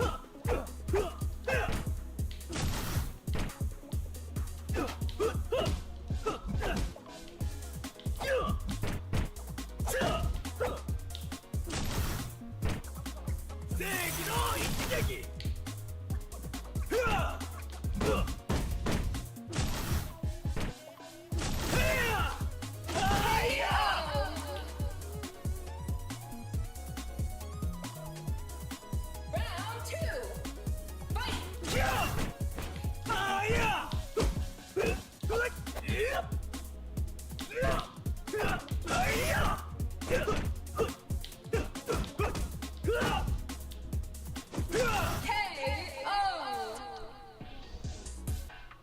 You win. Okay. Round three. Fight.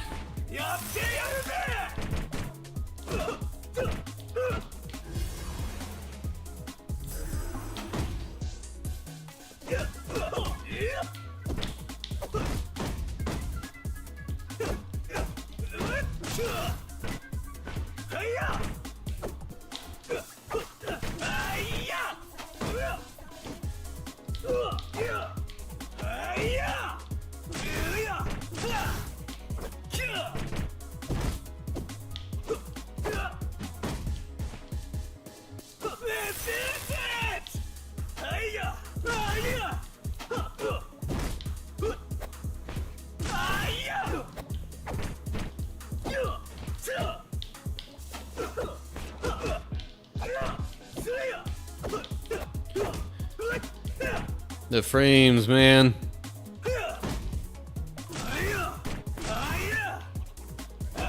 That's not so much an issue with the game as it is with my computer, possibly. Nothing that hard. Character discovered. Yep. Hits against frozen targets cause a critical hit. Okay. Interesting.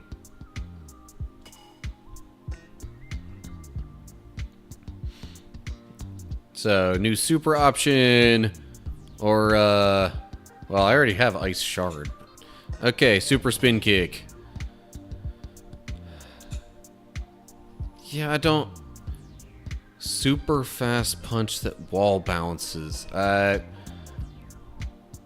Okay. So it's literally just like the singular hit. But I don't know. Anyway.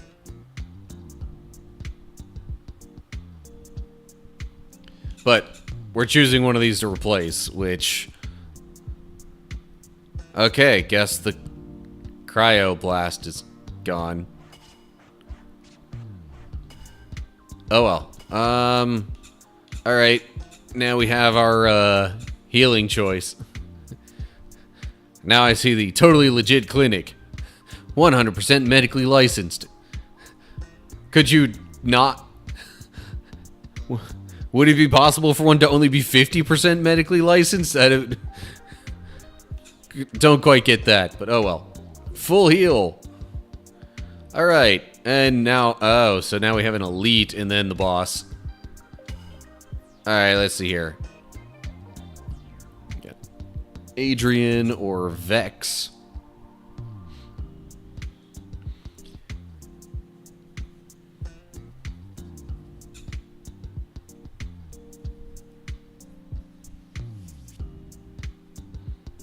Gonna overwrite. So... Going with Adrian then.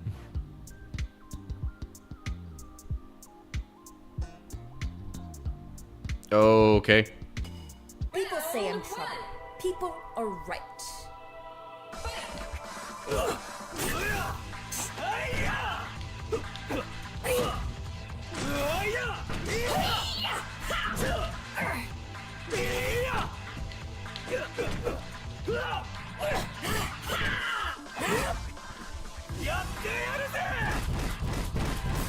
Oh yeah, forgot that one changed.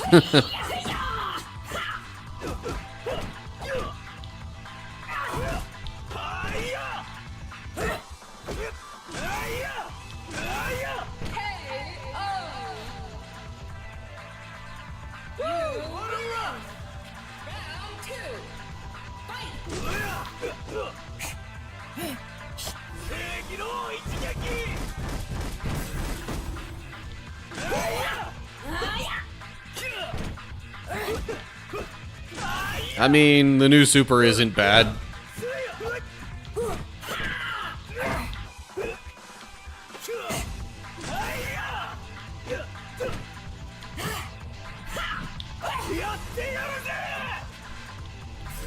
But if I guess if I time that one right, it's not too bad either. Holy cow. I mean, I didn't expect to do that well against Adrian. Wall bounces grant power. Okay. Whatever. Another super. Evade. Or sweeping punch. Special.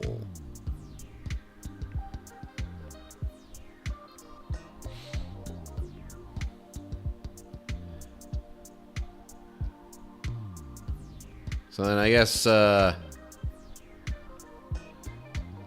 maybe after the boss, I'll, do the other random exercise as I wrap up the stream. But anyway, 4, okay, which basically means 1. After the boss, we see what's next. If there's even... Well, I gotta assume there is some after that, based on what the character select screen said. Anyway, Super Breaker Punch. Now what's it gonna replace? Maybe we'll see after the ad break.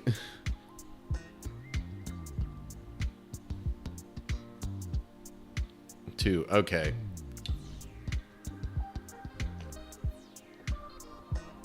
That's kind of the one I would have preferred. Especially since they both have lifesteal now. Split second punch, it's like they have to be within range for that to work.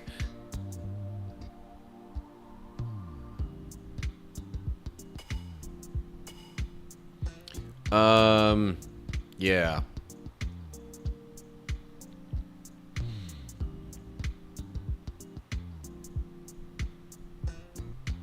Yeah, ads are running right now.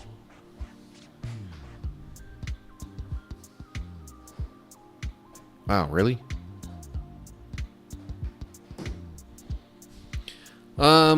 Okay, well, boss time with full health and all starting lives as well. I think. Or did I lose one? Maybe I lost one along the way. Because I thought there was 3 before. I don't know. You look strong. Perfect.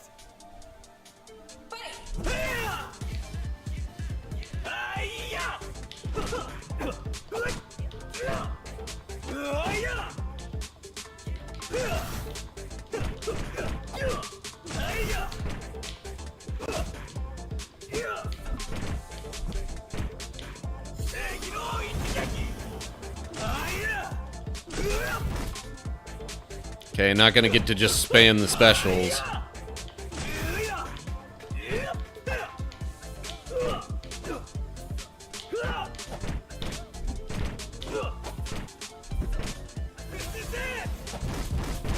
Oh yeah. Getting that lifesteal in there too.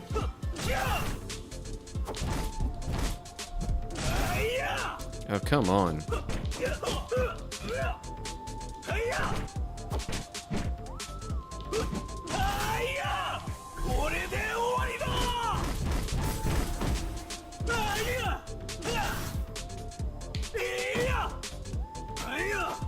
That was a bad idea.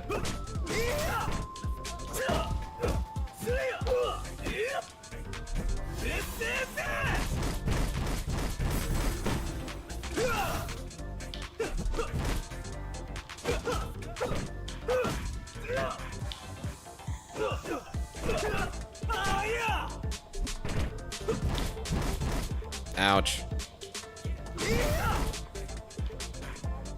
I can do this! Hi-ya! Hi-ya! Hi-ya!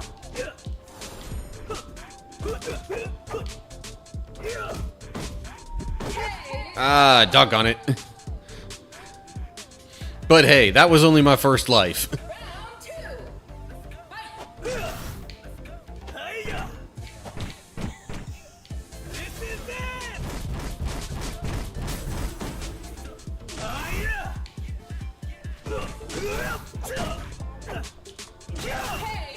All right. Justice prevails once again. Boss defeated. Gain an additional jump. What? Also, +1 continue gained, top left?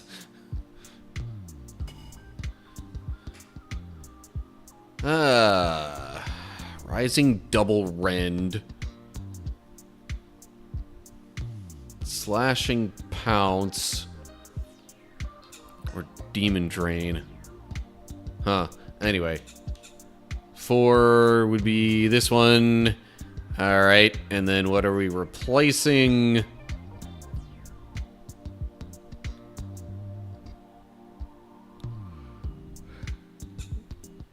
Two. Hey, that's the one I kind of wanted to replace.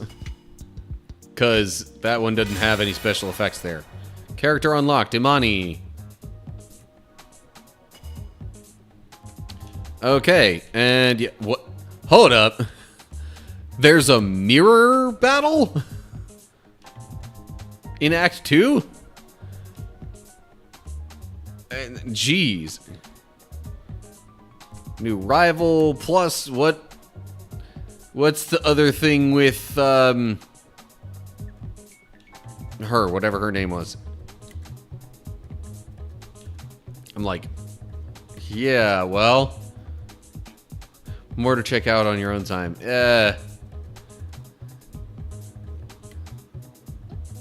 If I did much on my own time with Steam games, which I generally don't, to be honest. But yeah, it is kind of that time.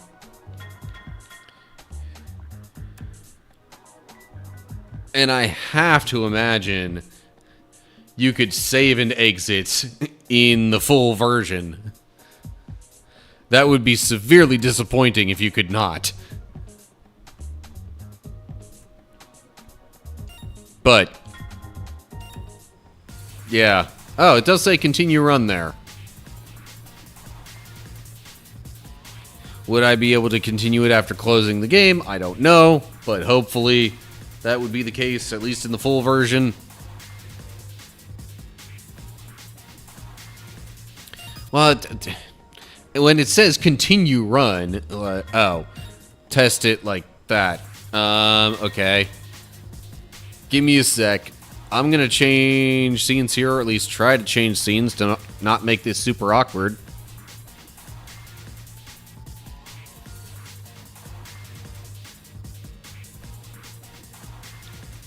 I'm trying to use my mouse on other stuff, and it's not letting me. Alright, well, I guess it should just show Steam behind it, duh. Alright.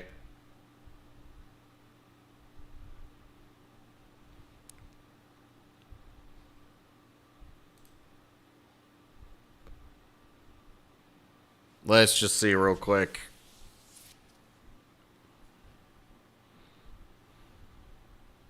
If it allows you to continue after closing the game. Yep, it still says continue run. Now the only thing I don't know if exiting Steam entirely would change that. But anyway, I do not have more time. I do not have any more time for this kind of stuff right now. Whoa. Pulled up the wrong scene for a sec there.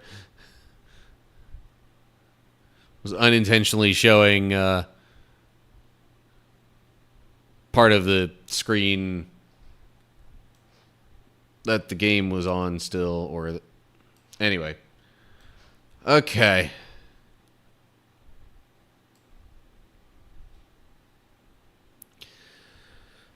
Well, I have one more exercise to redeem. Let's see what I get. Come on, Dice Tower. Do not slip out of my grip, please. Yippee! Burpees.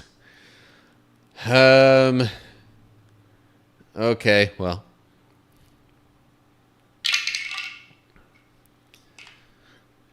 $5 per set.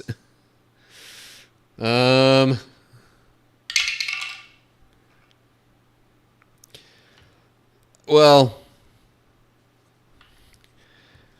I mean, even just one set would seem like quite a bit. Yeah.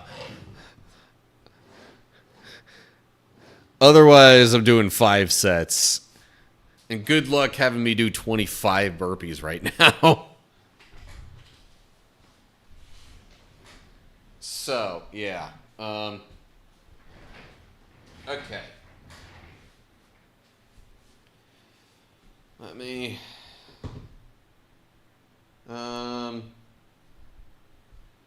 trying to think of how exactly I want to do this. Alright.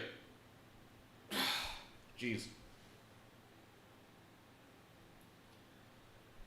Maybe after I do this and I wrap things up, I can say a little bit about my thoughts on the game. Okay.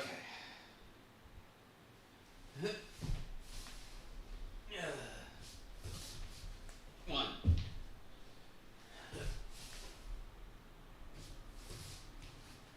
2.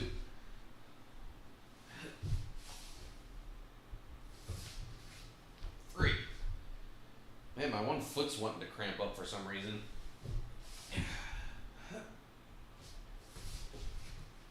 4. Like my left foot in particular. I don't know why.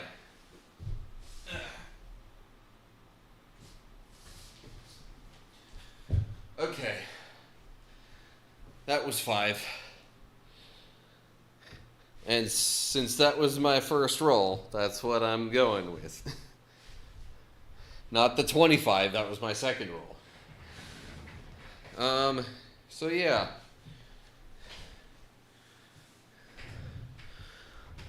I gotta say, regarding the Polyfighter game demo, I found it a rather refreshing way to mix up the classic fighting game just kind of idea, I guess. I mean, it's a little odd not necessarily having all of your special moves right off the bat, but gaining them over time and getting modifiers with them. You know, I think overall that's more good than bad, in my opinion. Suppose I could bring this up for now. I will say I don't know if it was more so my computer not being great or just the game itself, but some moments did feel a little bit clunky with the actual combat itself. But, I would say worth a look if you're into fighting games, and especially if if you're into fighting games and want, I don't know, like something to kind of freshen up the experience a bit. Okay. Now I would like to find a raid target.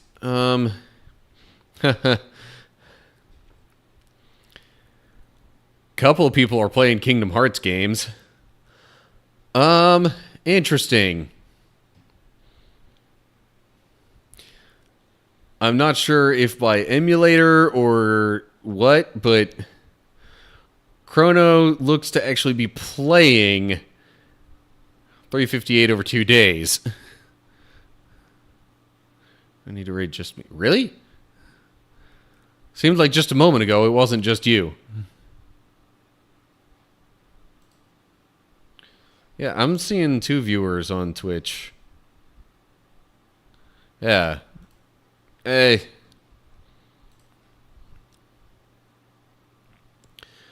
Anyway.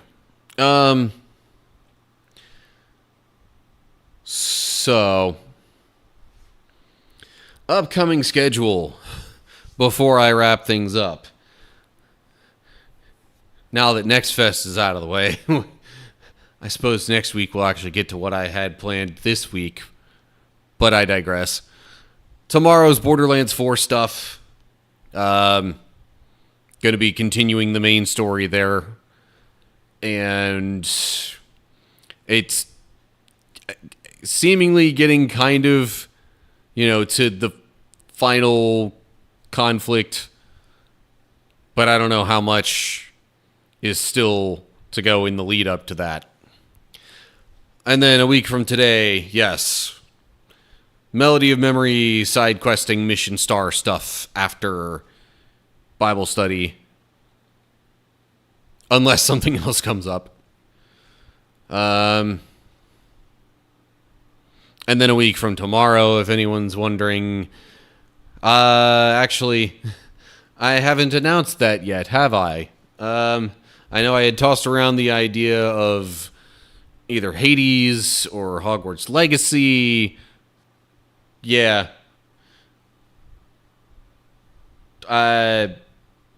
Still not even 100% sure I'm fully decided on it, so I can't really spoil it then, can I? It'll be a new game. New game playthrough start thing. Anyway. Okay. New game for recording, exactly. Okay. Well, that's all I got then, folks. However many people are here, we're rating anyway. So, that's it from me. Hope you're all doing well. Hopefully I'll see you soon for another live stream.